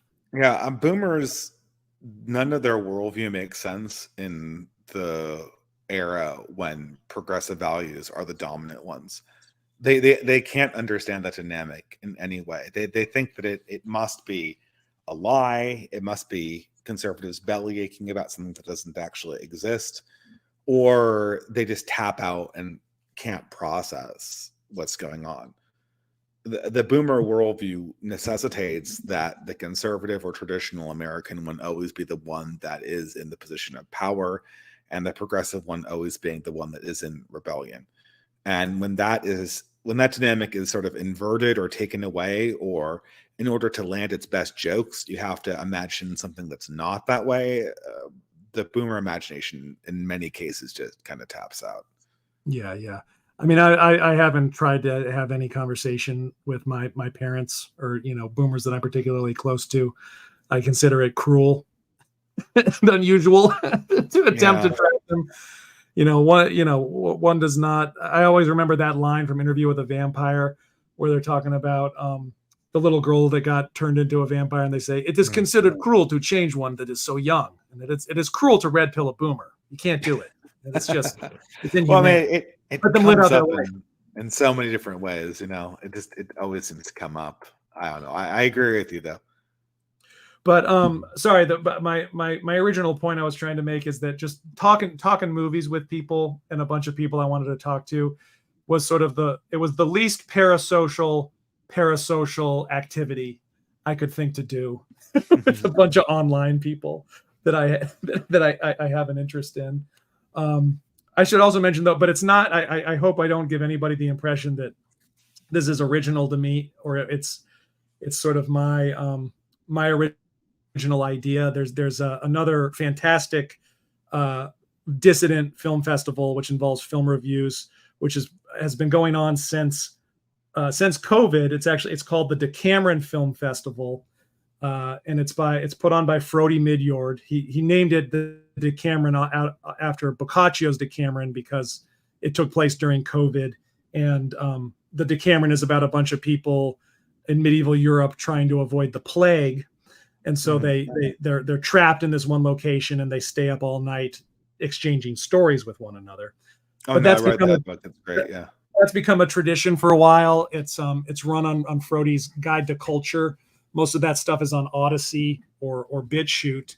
And I watched that. My channel has always been kind of loosely based around film and television. I thought it was a great idea. And I sort of, I said to myself, well, Frodi can be like the Cannes Film Festival and I'll be the Sundance. He'll be the Europe. And I wrote to him and asked his permission. I'm glad I did too, because he typically hosts his in April, but it turned out that he was hosting it in November this year, I guess, because he had some conflicts. So his happened in November, and mine immediately followed. But I hope it's fun and that people enjoy it. It was a ton of fun just getting to record. It was a lot of work.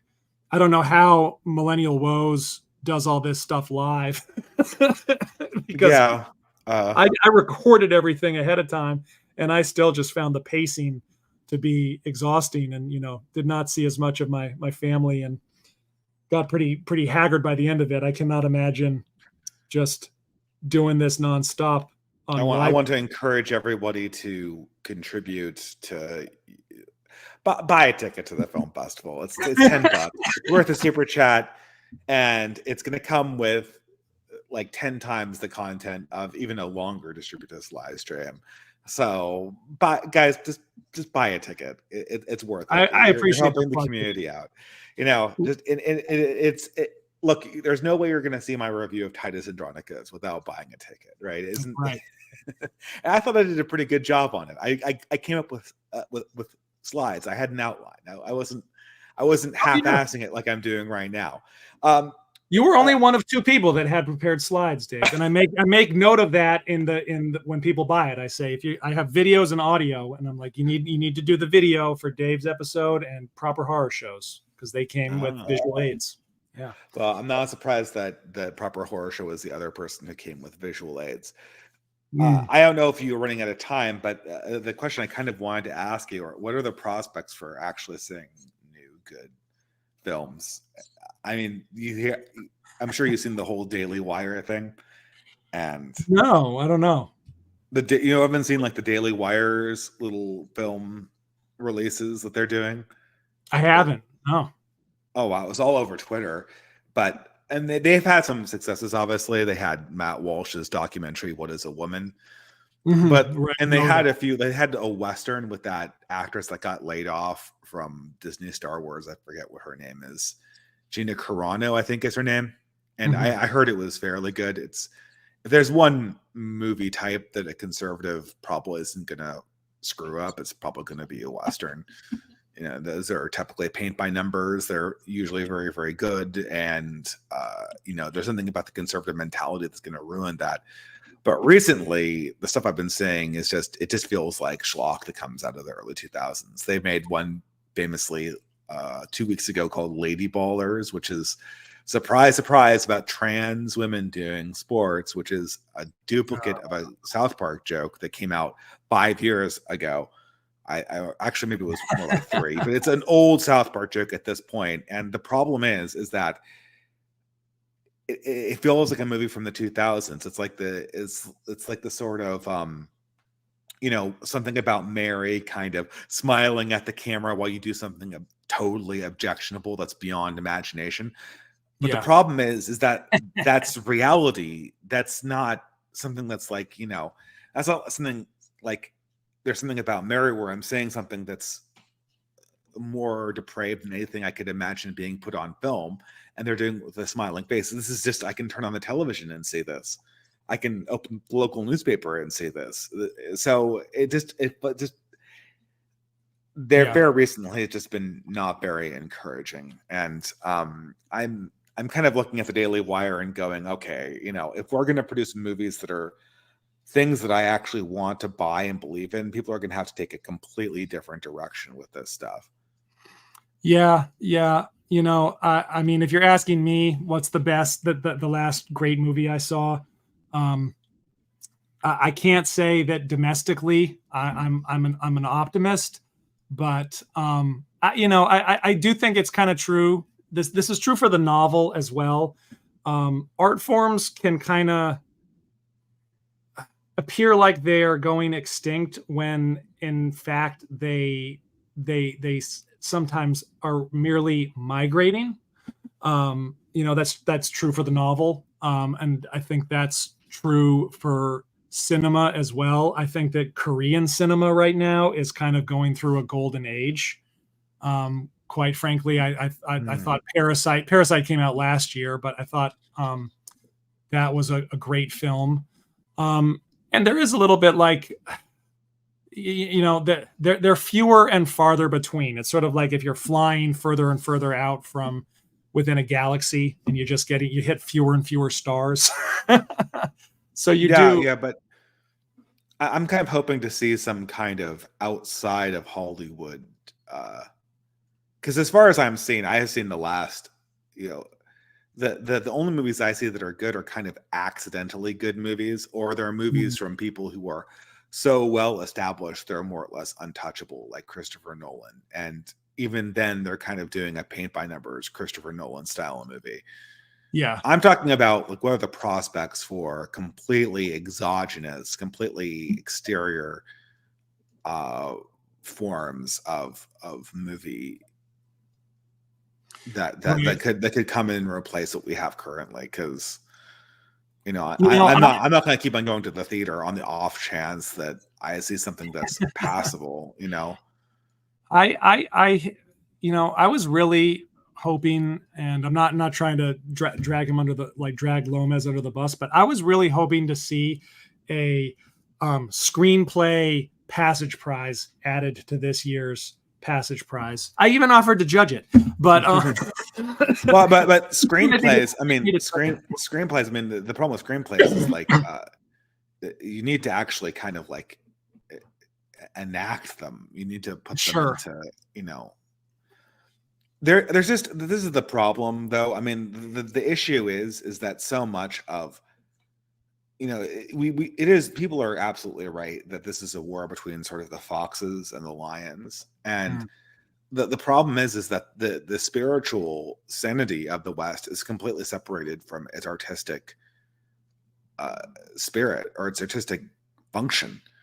I do watch a lot of these bread tubers, and people say like I don't watch them to hate watch them, but there are a few of them that are even kind of like gone way down, like they're trunced out and everything, right? I probably will get banned for saying trunced out, but you know what I mean, right? But I'm kind of like, when I watch leftist YouTubers, the mode I watch them in is I look at them and I think, okay, who were you in high school that was like someone I really enjoyed hanging out with in high school? And oftentimes I come away with thinking some people are just complete pieces of shit, and you probably know who I think are complete pieces of shit. But some of them are just genuinely like, you were just a theater kid. That's who you were, just a theater kid. And then you got absorbed into this whole political movement, and you're creating trans communist furry propaganda now. But when I look at them describing the art and the emotions and the care that they put into, thinking about how the trans furry communist is feeling in this moment, there's a level of care there that would be very difficult for someone like me to summon. Like I can appreciate that, but I wouldn't have the patience to do that kind of surgery on a character's inner emotions. And sometimes I worry about this in the Passage Prize. I see a lot of pathos and passion, and like this in Bronze Age Pervert, right? You get this too. A lot of pathos and passion that's in the right direction. But at the same time, to make something like a movie or a stage play, it requires a certain kind of care and emotional empathy that comes from a type of person that's very, very rare on the right, even now. And so while I'm very much expecting better poetry, better short stories, we're already experiencing a renaissance of essay writing, which I'm very much enjoying on Substack. Well, I'm expecting all of those written forms to go up. I think it's going to be very, very hard to put together a kind of understanding of the theater and an understanding of drama at an intimate level without the kind of person that usually exists on the left, and that is in many ways scared away by our right-wing ideas. Now, I don't think this is a reason to like moderate. They'll come around because reality will bring them around. But we're going to have to do a lot of waiting for that kind of person to feel at home in the spaces that we've created. I don't know. I guess I haven't given it a lot of thought that whether or not we lack the theater kid and that's a necessary component.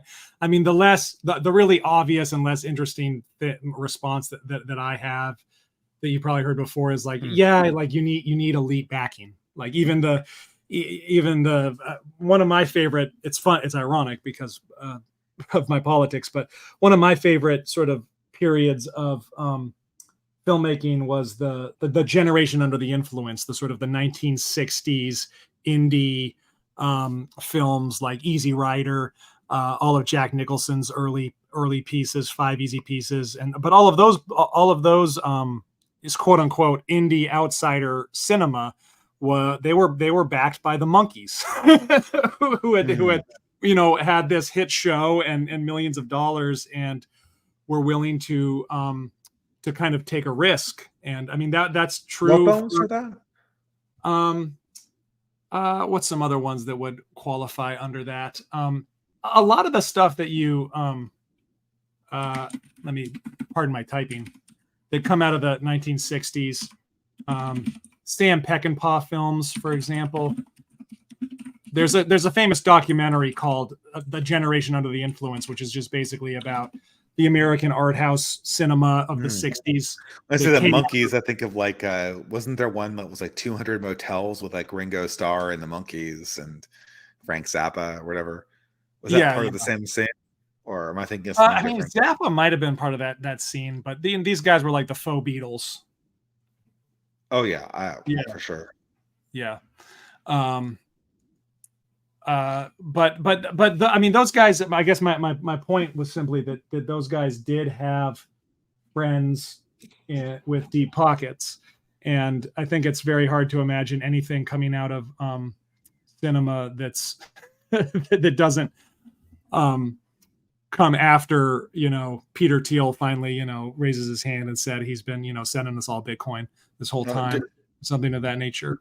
Do you need, to get to where the Daily Wire is right now, like the Daily Wire has the ability to produce movies that are as high quality as you want. But the problem is that their understanding of art is fundamentally flawed.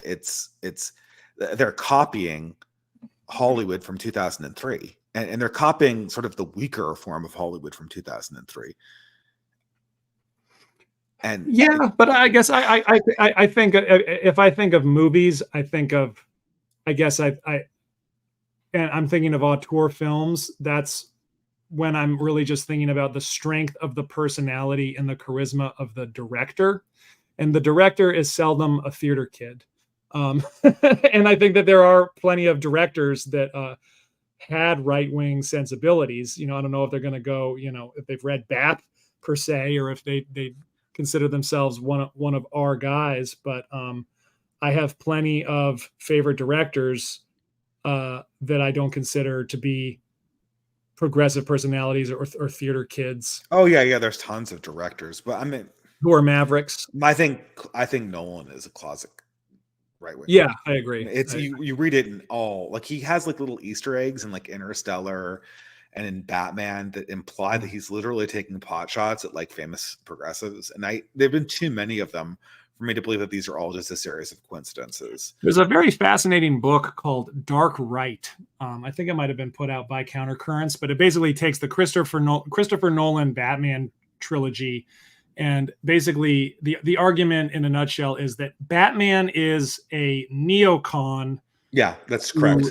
Who is attempting to sort of withstand this onslaught of reactionary That is absolutely the correct rating, in my opinion. In the form of you're not alone in that. Al Ghul, the Joker, and Bane, who's or like in all three of those films are by far the more dynamic and interesting and memorable characters. No. Batman is a Straussian. Batman is a Straussian drama. From Leo Strauss was a person who was a scholar on Machiavellian politics. And okay, so I mean, this is where the Claremont Institute guys come from, and also where a number of the neocons come from as well, right? And so the Straussians saw themselves as sort of heading off the Machiavellian consequences of the managerial revolution. In a sense, and in many ways, that is what their project was. So the Dark Knight, I can't. There's too many allusions to this stuff for this all to be a coincidence.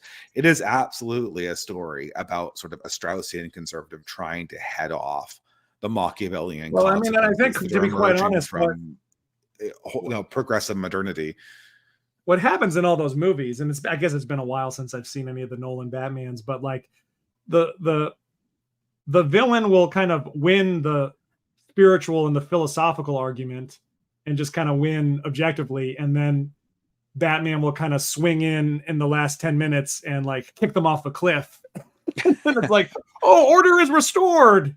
And it's not like you don't feel like he earns the victories in any of those movies. Well, the fundamental problem with all of the movies is that the only way the Batman revolution makes sense is if the people of Gotham internalize the lesson that Batman is trying to bring to them in a humanitarian way, that the League of Shadows are trying to essentially teach them in a destructive or chaotic way, right?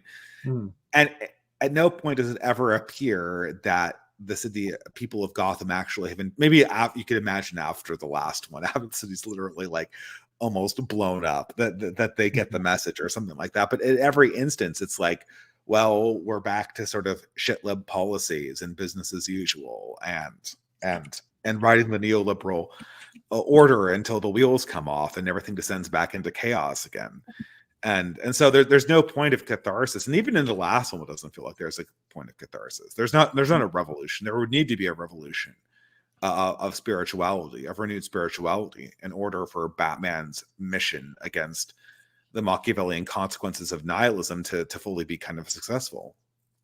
Yeah, I agree. So I don't know. The Batman trilogy is certainly the closest I've seen to, our guy like rhetoric entering into cinema. But eventually it's got to go out of Hollywood. It's got to go out of Hollywood.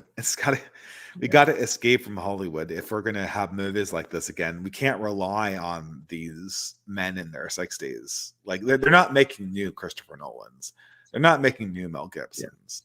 Yeah. I will say they're certainly not making new Clint Eastwoods, right? These people are going on their way out, and maybe they'll juice a few more movies out of them before they kick the bucket, but that's not the direction that these companies are going in.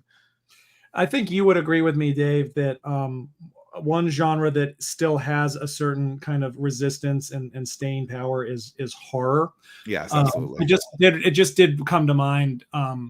David Cronenberg's son, Brandon Cronenberg, had two films, Infinity Pool, which came out this year, and Possessor, which I thought were both very well done horror films, kind of spiritual successors to his father in certain ways, but still very much his own brand. And I'm still occasionally quite impressed by horror. That's where I have the most kind of optimism. That's where I see the occasional masterpiece popping up despite the infinite darkness of schlock. Yeah. But yeah, I wish I had some. And I guess one other thing to mention is maybe one of the most hopeful and interesting things to come out of the festival. Guest Matt Pegas talked about this TV series called Rami, which is about a Muslim American He's actually an executive producer on another show about a Muslim American called Mo. They're both very similar films about the tension that these first generation young Muslim men experience in the West. But they're by no means woke, and they're surprisingly these kind of great critiques of contemporary like millennial and Gen Z nihilism from the perspective of the protagonists, who are these sort of kind of conflicted practicing Muslims that have one foot in the world of Islam and another foot in the world of, like, dating apps. But they do not go woke. They do not become like shrill polemics.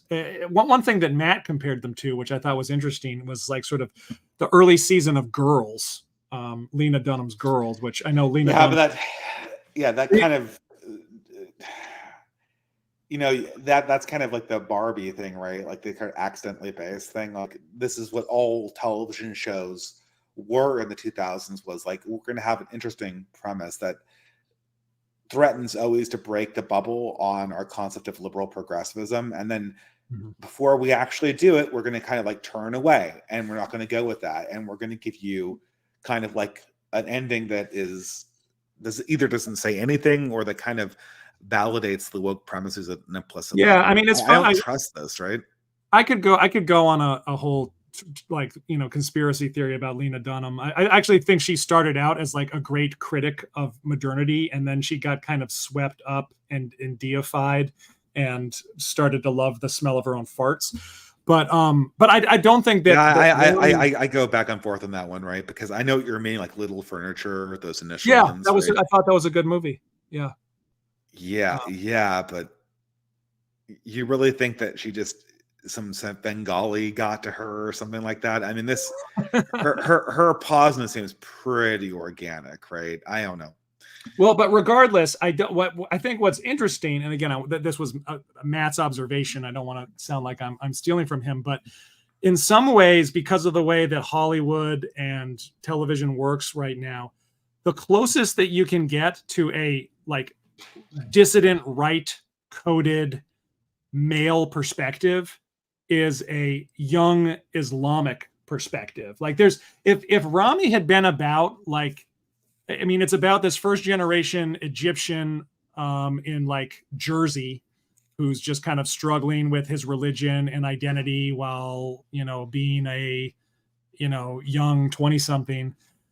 But if it had been about like a white guy who just like suddenly got in touch with Catholicism or read Bronze Age mindset, you would almost wind up with a very similarly flavored program. And it's I think it's fascinating, because who would have thought like a decade ago that like the most based program would be about Muslims, but there's nothing. I'll take it. It's not intersectional. 100%, I will take that. Right. This is something that also came out on. No conversation on films can step out of the shadow of Zero H.P. Lovecraft's essay about the multiverse. But he's right to point out that non-white filmmakers, when they make films for their own people, like they don't do this subversive shit where your ethnic identity is just a reputation of whiteness and a reification of your status as a victim. They actually, when Asian filmmakers or Muslim filmmakers or Iranian filmmakers or North African filmmakers make films for their own people and make films about beautiful people pursuing aspirational goals and maybe struggling with modernity, like you're saying, right? But ultimately coming to some kind of conclusion that reaches beyond it. And I would accept that kind of film from any source at this point. Right. I'm so starved of something that actually tries to pull against the main flow of progressive liberalism.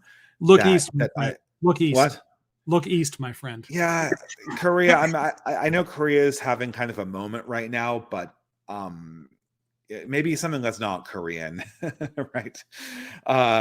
Just to mix it up a little bit, maybe the Muslim world could offer something to fill this gap. I don't know. I haven't seen a Turkish film in quite a long time, but I think my point that I'm leading up to making, Dave, is that if we some of us convert to Islam, we could probably get some oil money. Some Saudi, some Arab princes might, finally read one of my screenplays. And and then we'd be in business. We'd be our generation under the influence would be in action. I'm gonna continue to try to gun for whoever's funding the Daily Wire to do something that's more artistic, more actually has an audience that didn't, retire. They didn't do like Alex's War, did they? Or TFW and OGF? Did that come out of Daily Wire? No, TFW, GF, and OGF is way too artsy for them. That was an independent documentary filmmaker, right? I didn't see Alex's War, but no, this stuff is that's way too indie for them. They're making stuff that feels like it is, a direct-to-video movie from the early 2000s. Sometimes it hits, and certainly Matt Walsh's documentary was good. It was mainly good because he didn't say too much, right? He let the other people speak, right? But I still haven't seen. Is it worth a watch? I still haven't seen What Is a Woman.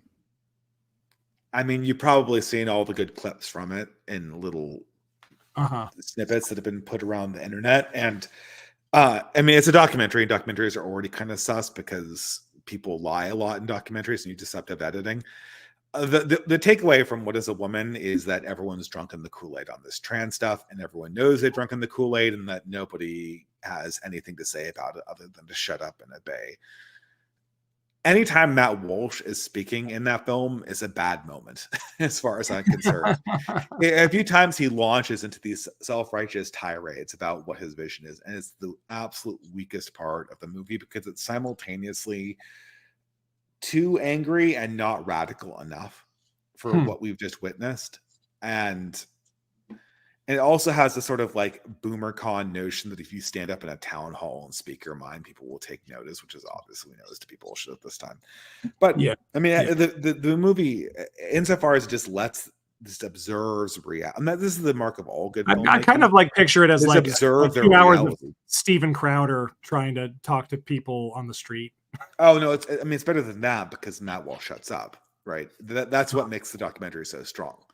Is that it's not just Matt Walsh sticking a camera in people's, do you think about this? Oh, gotcha. Do you think about this? Oh, gotcha. It's just him asking very basic questions that are a little bit leading for sure, but they're just very basic questions. And that's what the strength of the documentary was, is that it didn't do the whole Steven Crowder thing. But that doesn't justify, like, does that justify Daily Wire's approaches to everything else? Not really.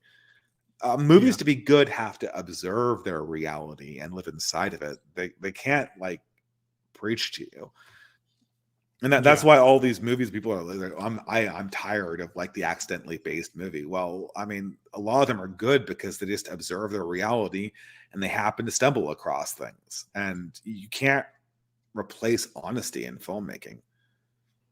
So yeah, we do have a super chat link up if people are the accidentally based films good? I mean, if they're accidental. Well, we went through. You could. I think I could get the sense that you really didn't like Barbie, and I thought it was kind of a mediocre film myself. But I mean, Titus is accidentally based. Admittedly, it's Shakespeare, so how far could it deviate, right? Right. But I make the case that even Julie Taymor's additions accidentally make the movie more based and relevant. Despite her attempt to kind of progify it at the end, I think that it escapes that and actually subverts it because of her honest attempt to just grasp at reality. And I listed a totally paused movie in my recent essay, Rocky Horror Picture Show, that this movie is like paused from one end to the other. It's a classic example of gay cinema. There are a few moments in it. There are a few moments in it that it kind of like, it seems like they understand the problem. What is that? I'm sorry. I was just gonna say I actually have a lot of affection for Rocky Horror. just from watching it growing up. So it tickled me when you mentioned it in your video. Yeah, I mean, it's just like it observes a certain moment of time in the 70s, honestly. And there's not sort of that phony, fake smile pretension you get from sort of modern LGBTQ crap. Mm-hmm. So the movie can be honest about things that other films cannot be. And that's the problem with all art, is all art has to be observational on an experience. And so if it's not doing that, if it's just trying to go like, okay, this is the template for making a comedy from 2003, and we're just going to find and replace that for trans themes, then you're going to end up with the stuff the Daily Wire has. Yeah. I think Blue Skies is a good song too. I like it when Tim Curry sings Blue Skies in Rocky Horror. You know, there are a couple of decent songs in Rocky Horror, but the other movie that you mentioned, Dave, in your video, it just kind of brought back memories. We both we're nearly the same age, so it's not surprising. But Eraserhead, I just remember that was one of these movies that I watched in college, and it just completely blew my mind. It was like one of the first early like avant-garde experimental films, and I just which one?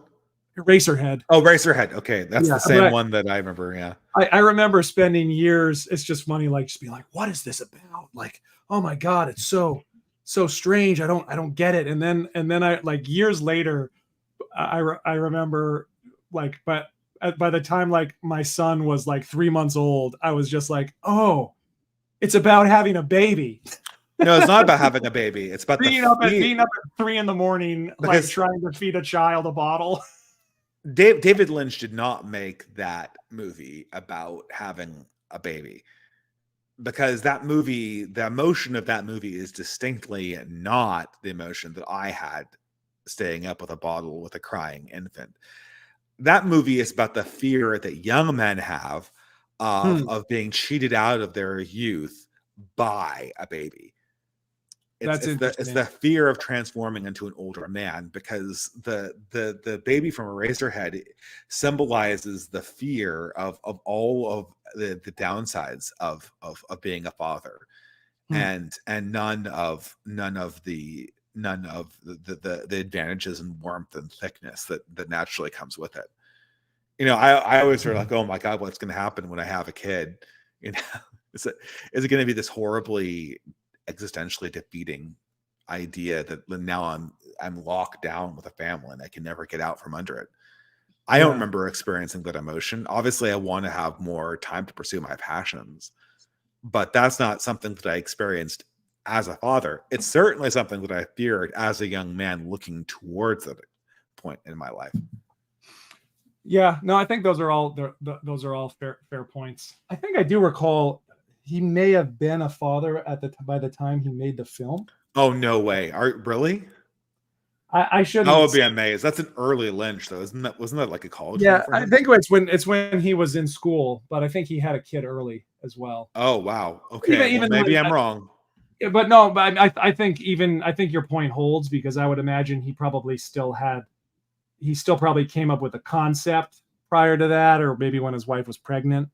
I prefer your reading of the movie, but now I'm curious when David Lynch had his first kid. I don't know. I mean, you know, this is one of those these classic. I still don't want to know how they did the practical effects on that mutant child, because they're beyond unsettling, and no professional practical effects has been able to achieve that. I can only imagine something really gruesome. Yeah. I read all about that stuff at some point, but yeah, I mean, it's incredibly meticulous, everything he did in that movie. Inland Empire is in the festival, by the way, folks, which was I knew there'd be one Lynch, but I was kind of shocked that's what people wanted to talk about. I'm surprised. Usually people list Mulholland Drive as the one. There are a few great scenes from Inland Empire, though.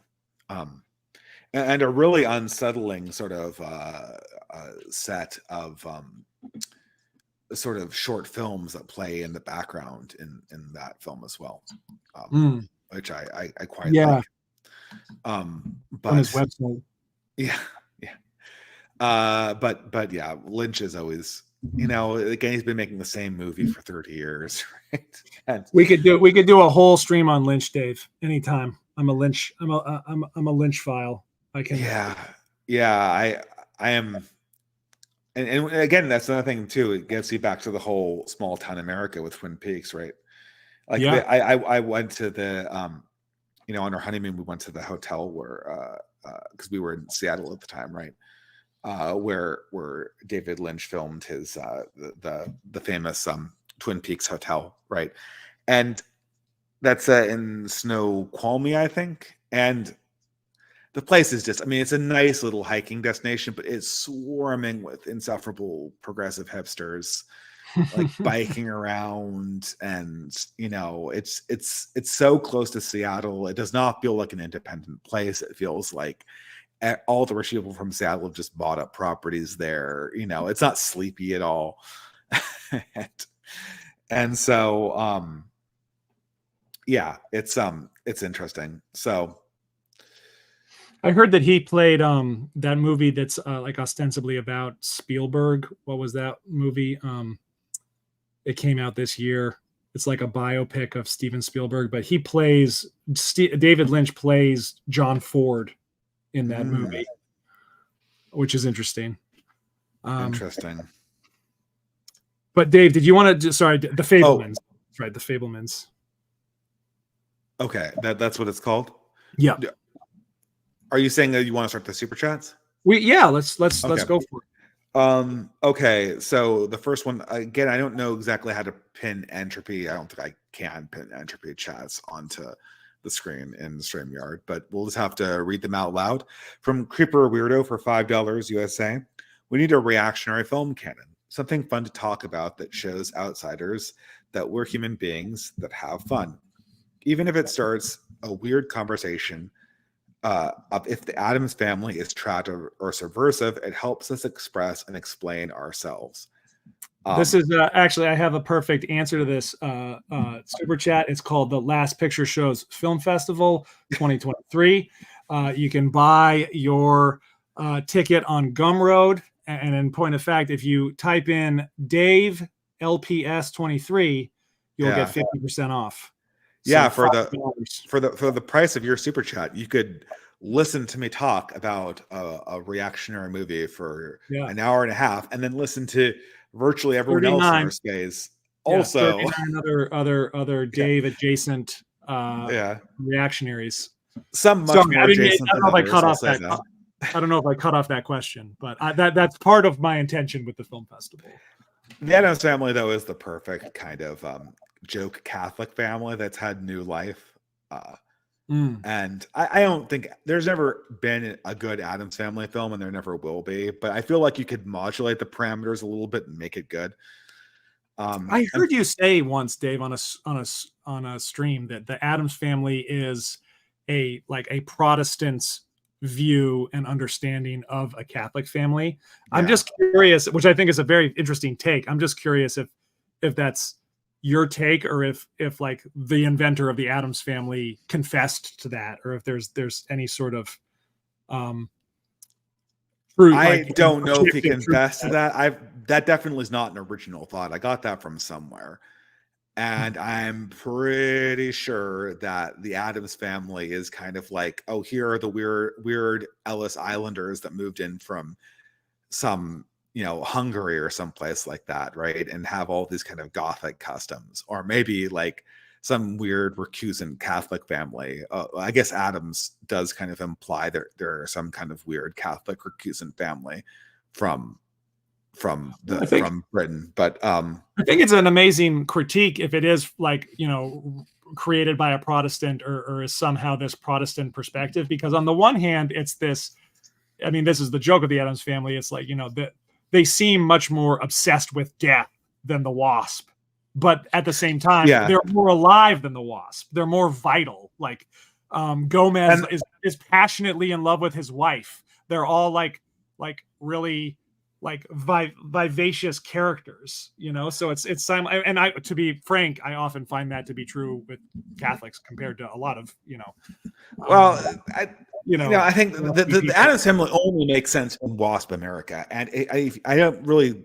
I've seen when my kids watching TV in the playroom when they do the channel flipping thing. I sometimes see the new Addams Family on, but it doesn't make sense in modern America because all of the humor, like whether it's the 1990s Addams Family or whether it's the 1950s Addams Family or whether it's the cartoon, the humor is always that there's a wasp family with blonde hair and blue-eyed, and then the Addams Family is doing something really bizarre and weird and like medieval in the background. That's where all of the humor comes from. The Christina Ricci one, whether it's like the play where they're hacking each other's limbs off, which literally was a thing in Shakespearean acting, or whether they're reenacting like the Pilgrims thing where they tie up the girl and burn her at the stake. Yeah. Which has actually happened in Pilgrim. Like it's the whole joke is to contrast the up and like the hybrid wasps with the weird people from Eastern Europe.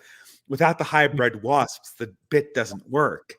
And this is why like this is another reason why the Addams Family, like, I don't really agree that Catholics are more passionate than Protestants, but I think that kind of in order for the flavors to work, we need the Protestant wasps to be a thing.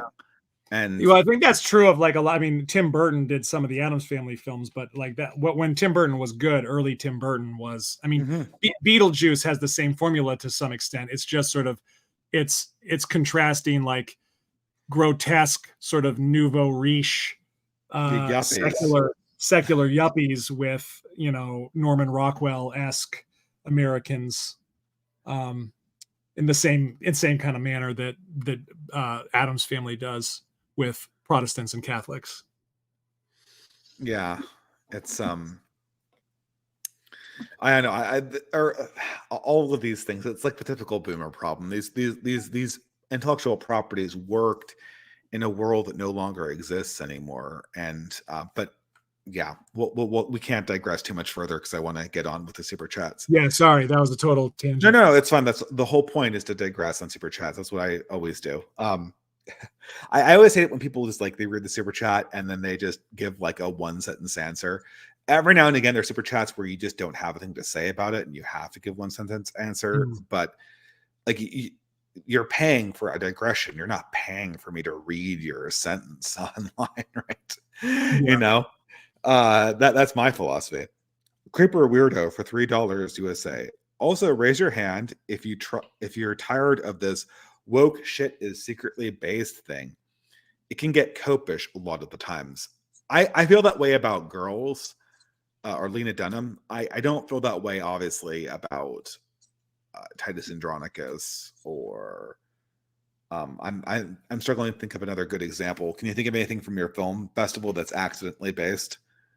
I mean, Everything Everywhere all at Once. If you listen to that review, there's a lot of things that it points out a lot about kind of multiculturalism that I don't think it means to.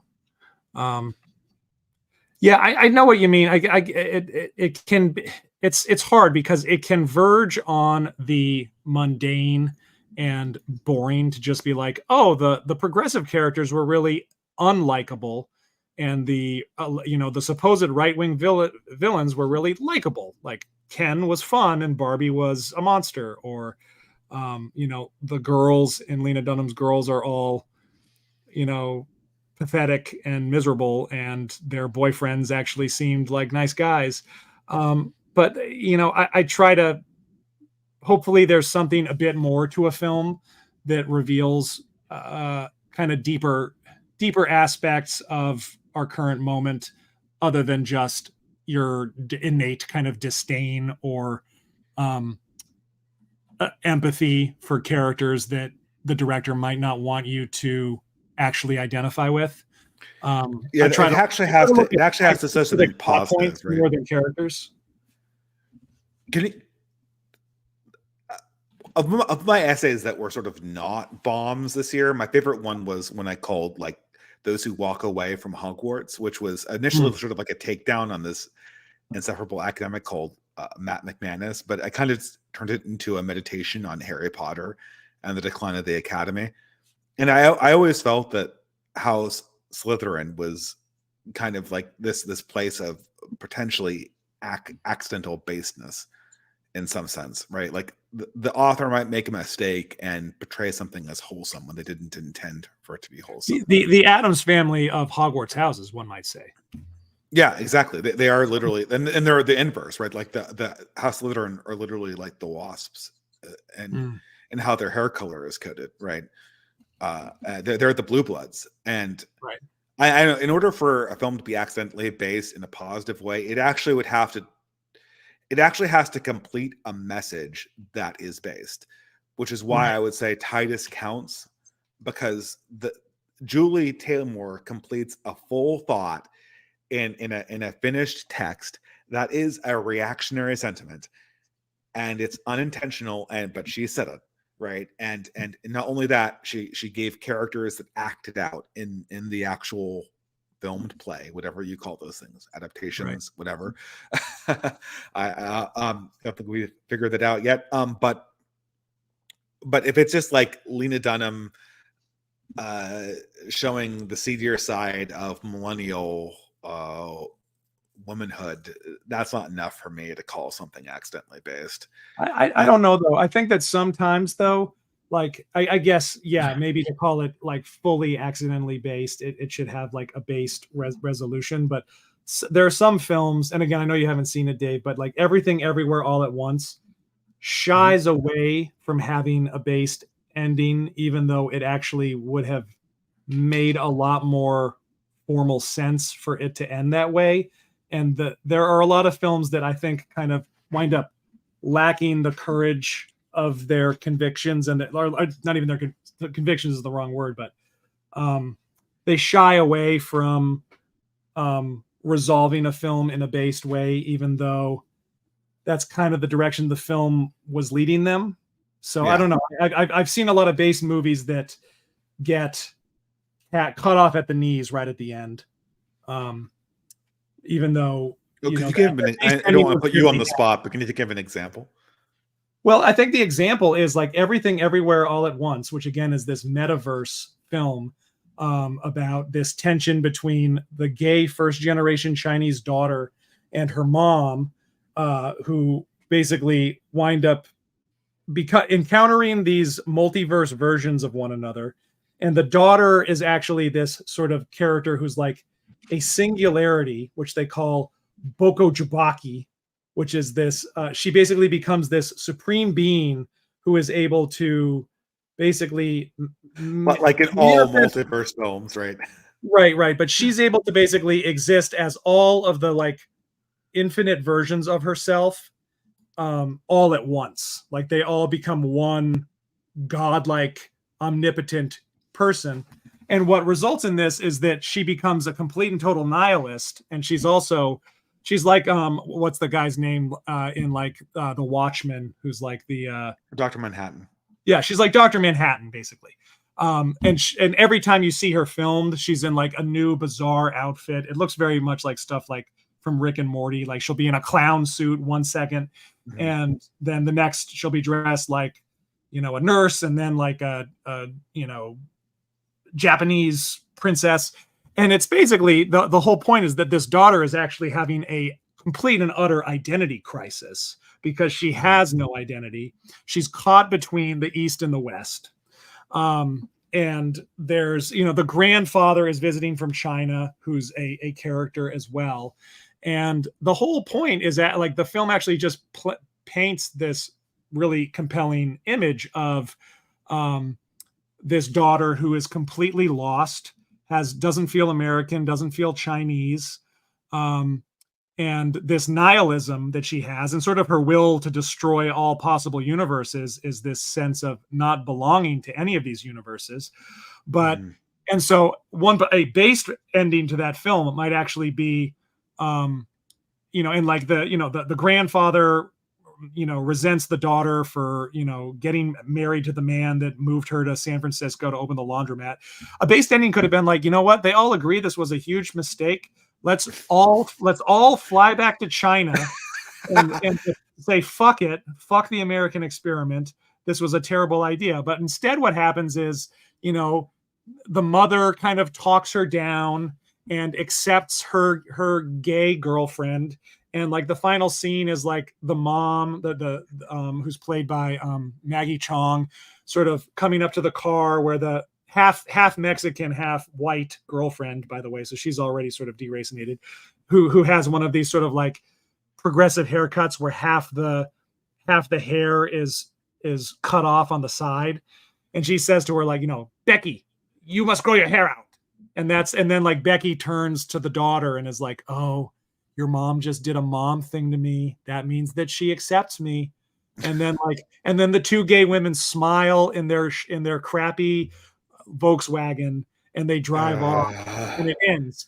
So the film like it had actually these amazing sort of comments to make about globalism and multiculturalism, but at the end of the day, I think honestly, and the directors were frightened enough by what the film revealed that they just gave it this completely weak, tepid ending that was unsatisfying. Which was, it reminds me of the Ang Lee film.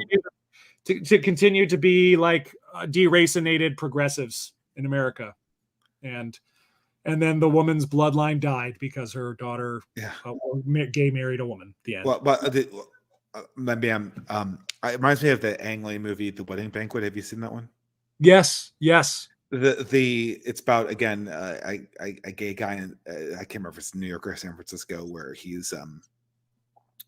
he basically cons his parents into thinking that he's getting married to a woman when he's actually in a relationship with a man. And there's this heartbreaking scene where the mother pleads for the daughter not to abort the child. That's the only legacy of their family's existence. And filial piety is everything for these people.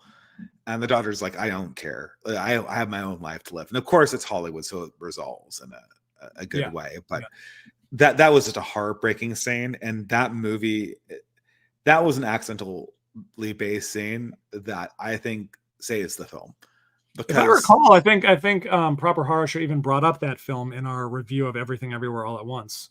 Oh, really? Okay, well, I'll have to listen to it then. But I'm gonna go before I spoil more stuff.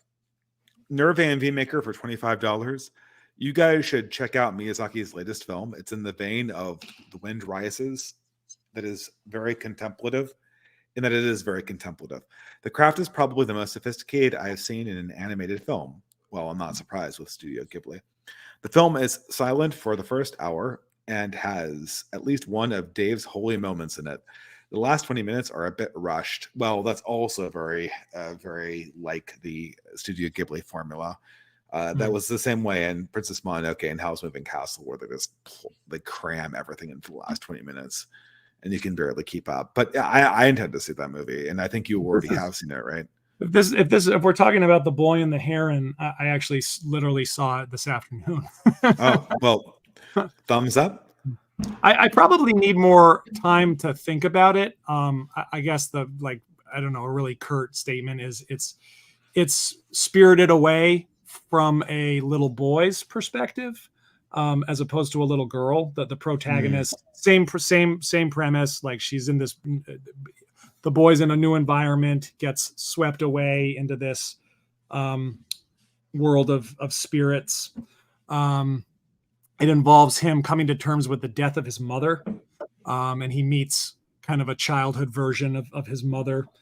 His father's remarried, the woman is pregnant, so it's about him sort of struggling with his loyalty to his mother's memory. But it's beautiful, like all Studio Ghibli films. It's a little bit, honestly, difficult to follow, and maybe a bit rushed, but it's worth seeing. And yeah, very, very gorgeous film. I'll say anything by Miyazaki. I'm a little bit behind in the Studio Ghibli catalog, but I'll work my way to get through most of them. There's very few times where I see a Studio Ghibli film and I feel like it has nothing to offer me. Even the more minor ones, like The Secret Life of Ariete, the one based on The Borrowers, I felt it had its moments, Yeah. But Yeah. okay, the next super chat. What is even the point of Asteroidal Assassin says? What's even the point of horror? It seems to only work to supplement a greater work, but not stand on its own. Maybe I just don't like horror. I'm not sure what he would mean by supplement a greater work. It seems to only work to supplement a greater work, but not stand on its own. Well, I mean, like The Shining would be a great example of a great horror movie. Can you think of any other great horror movies that would stand out in your own mind? Oh man, I mean, I just watched Exorcist 3, but I think the original Exorcist is great as well. A more recent horror movie that I really loved was It Follows. Yeah, it was okay. I preferred The Witch and Hereditary to It Follows. I felt It Follows was a little bit too on the nose for me with the analogies to, like, sexually transmitted diseases, and so right. I mean, it was okay, I guess. But I think with horror, what I would say is it kind of it plays with sort of our creeping understanding of guilt and the need for divine vengeance, and that's one of the reasons why The Shining. All good horror movies are psychological horror movies. That's the first thing.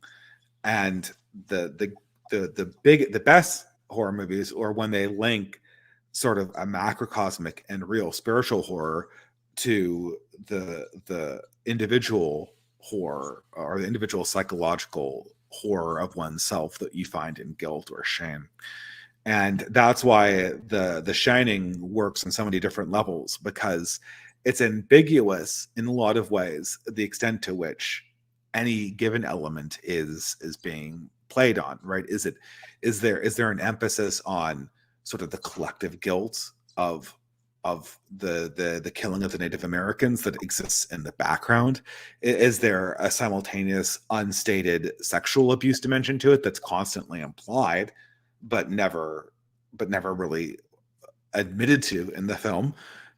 Is it about something that's more surface level, a ghost haunting, and it never keeps you guessing, and when we experience emotions of fear and guilt and horror, we don't know where they come from, and we don't know whether the origin is external or internal, and I think good horror movies always kind of play with that dynamic.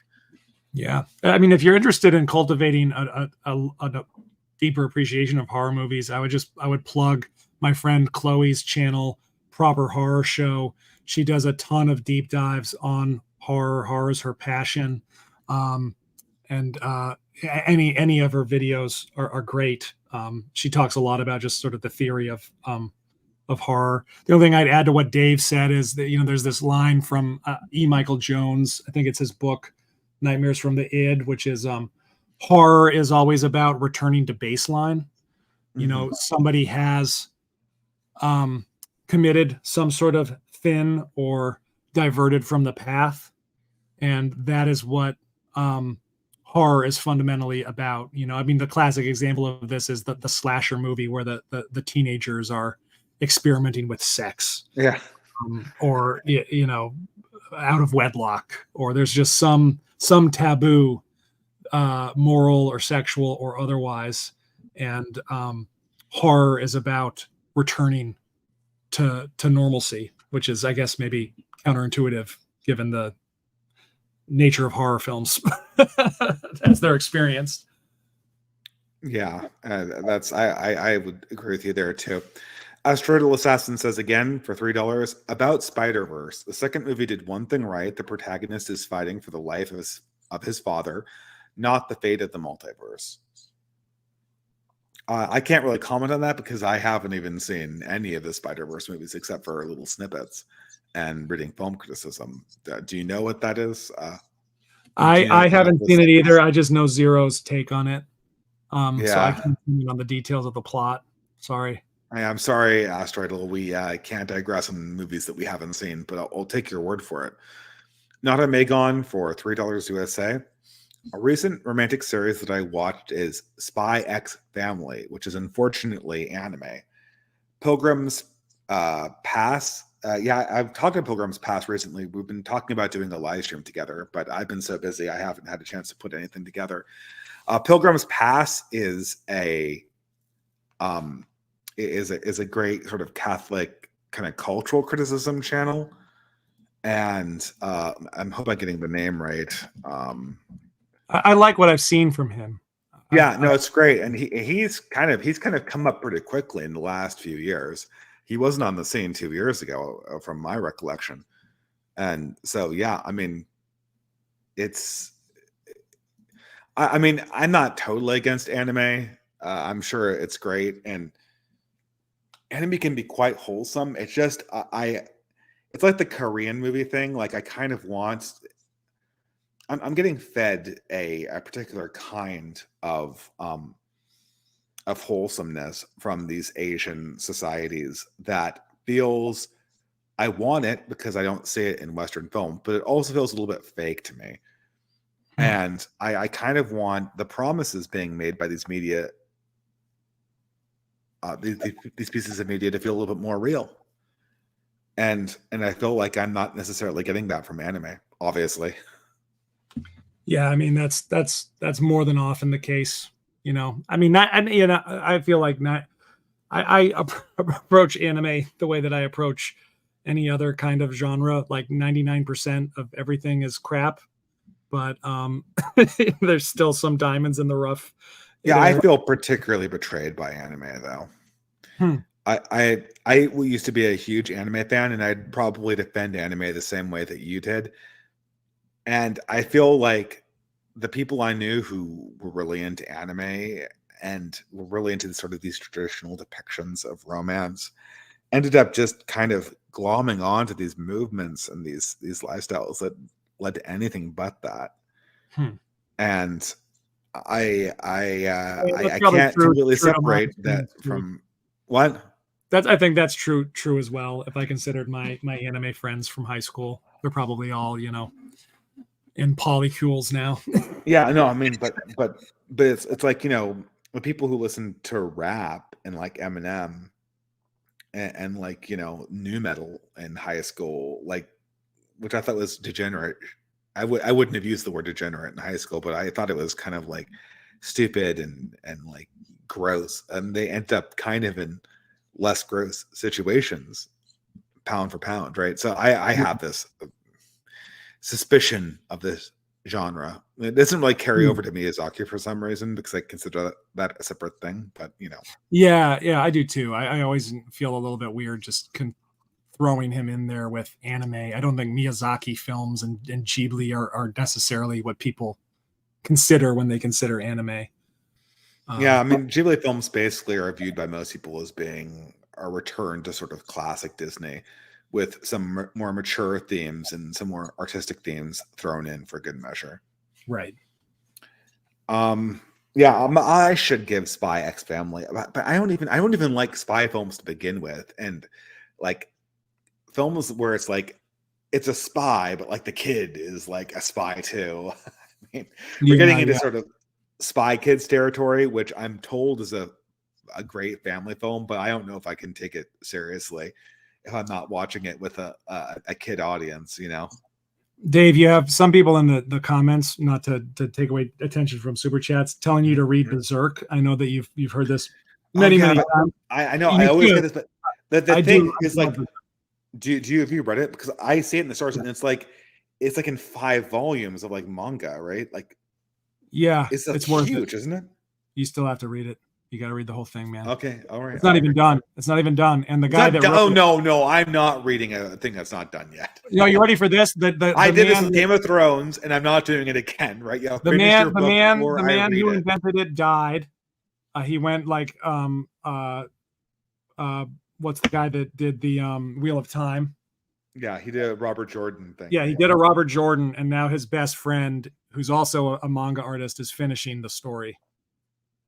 But there's kind of 3 sort of arcs to it, and you could read the first 3 arcs, and they're sort of encapsulated. You'd feel like a closure to it. When it's finished, I will read it. There's another sort of American manga series that I read the first few and I thought it was interesting. It had interesting themes. It's called Cerebus, the Aardvark. Oh, I read that first one when I was like in college.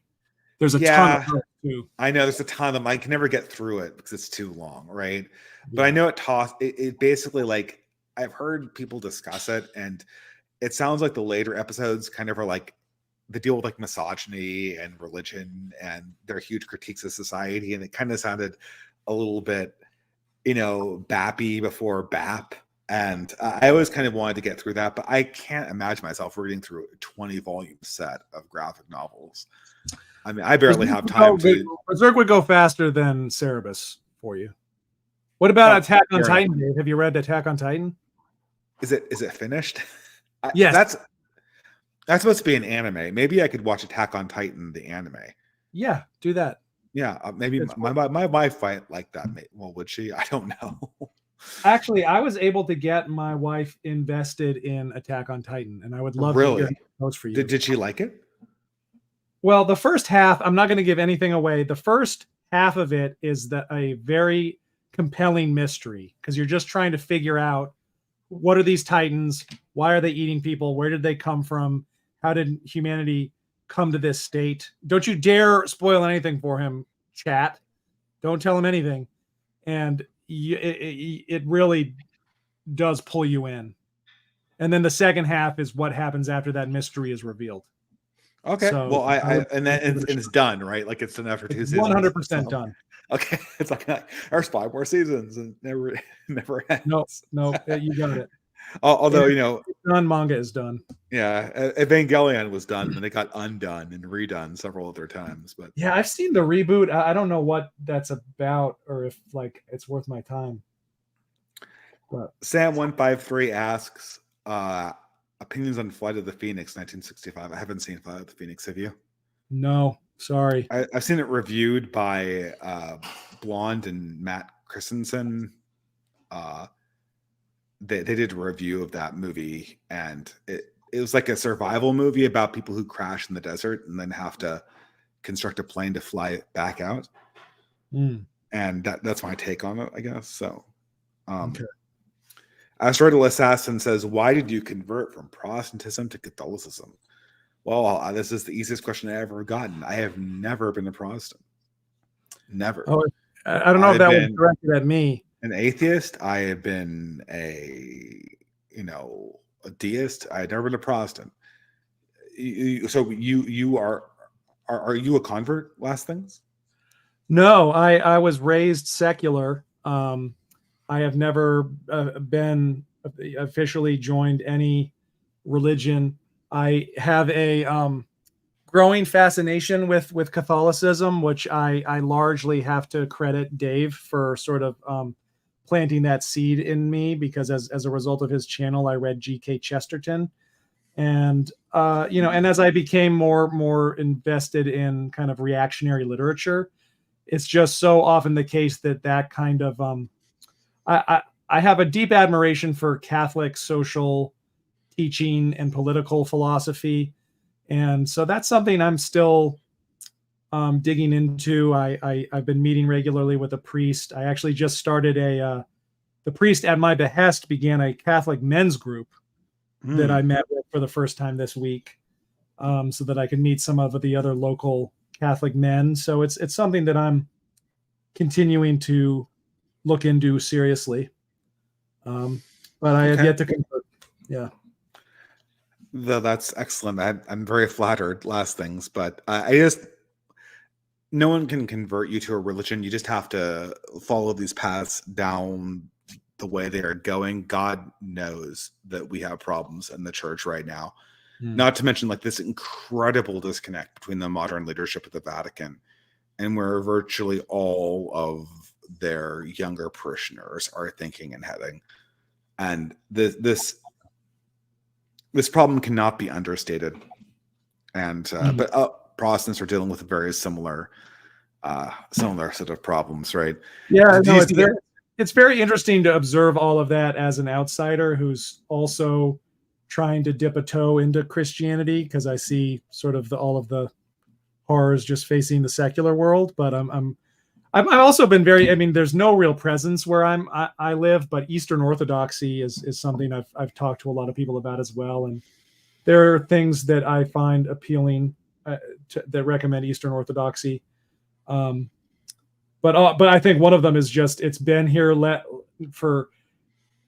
it's been exposed to the West and the West's kind of corrosive elements for less long. So it appears sort of more stalwart than Protestantism and Catholicism do when it comes to sort of modernity and progressive infiltration.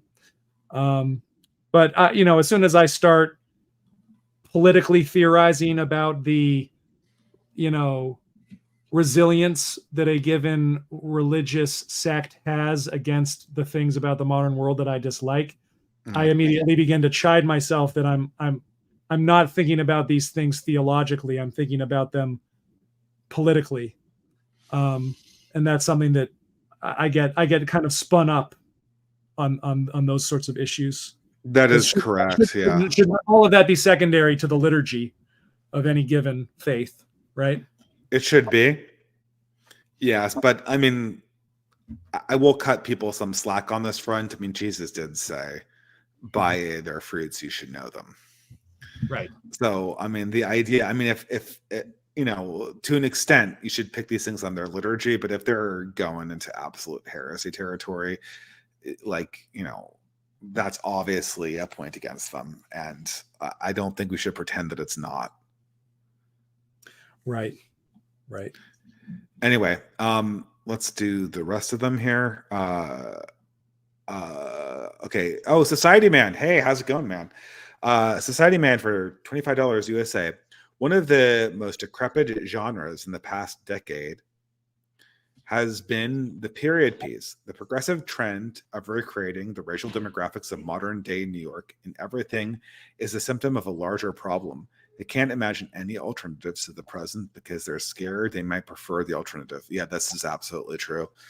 I remember saying the last few sort of faithful period pieces in the late 2000s and thinking, how long is this going to keep on going? Because people are starting to look at this with a certain degree of envy. I could feel the degree of envy when seeing something like Nicholas Nickleby or something like that. Yeah, I mean, period pieces, I cringe every time I see one because I just assume it's going to be completely subverted. My wife, her and my tastes and stuff differs greatly.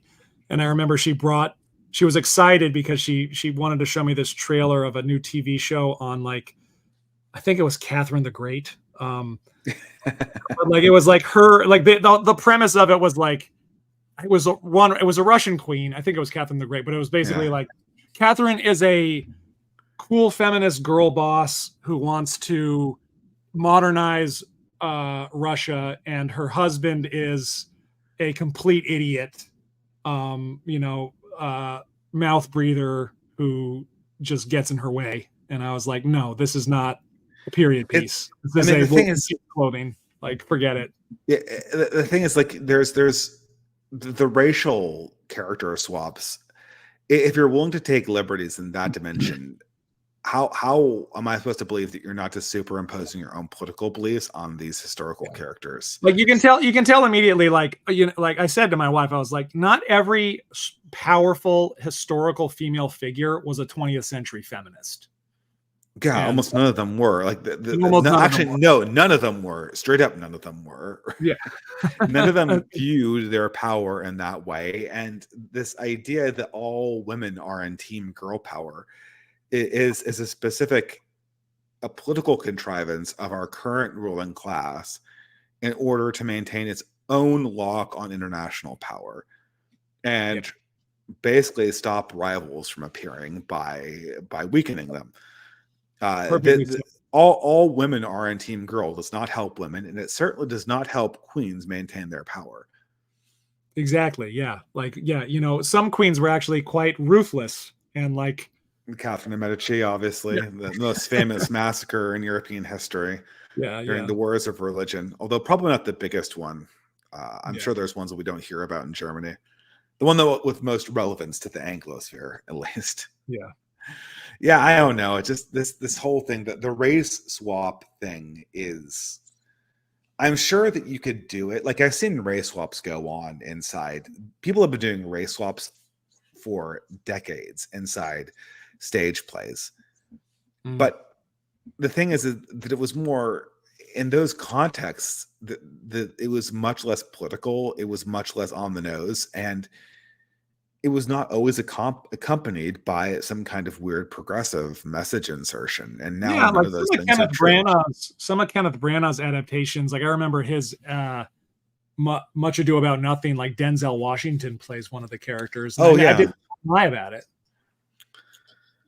Well, yeah, because I mean that insertion, like, it seemed to kind of be innocuous. You knew that well, I didn't guess you didn't know. Probably Kenneth Branagh did have some kind of political statement he wanted to make, but the main message of Shakespeare was not going to be actively subverted by that choice. And nor was it indicative of the idea that the larger project was going to be one that was ideologically trying to create an anachronism for transparently political ends. Yes. Yeah. Asteroidal Assassin, for the last super chat of the night, says, "Don't read Berserk. I watched the 1990s anime, which was just the first arc, and I was disgusted and in anguish. Moral power seeking is evil." Yeah, I know that. Well, look, Asteroidal Assassin, I get that, and I suspect that I'm not going to love Berserk, but I feel like I kind of have to read through it. But I'm not going to read through it until it's finished. I've been burned too many times by this process. I mean, come on, right? If you start our message with now, Dave, you'll maybe I heard. I remember someone told me that before with a little series called "A Song of Ice and Fire," and boy, was that not true. No, that's true. People are like, "Oh, start now; it'll be done by the time you get done." Like, that was what 2000, and I remember hearing that in 2009. When Dances with Dragons was just about to come out. I was like, he's getting them done. You can read the Golden Age arc and then consider that just the series could have ended after the Golden Age arc. Fair enough. And maybe I'll read that. But yeah.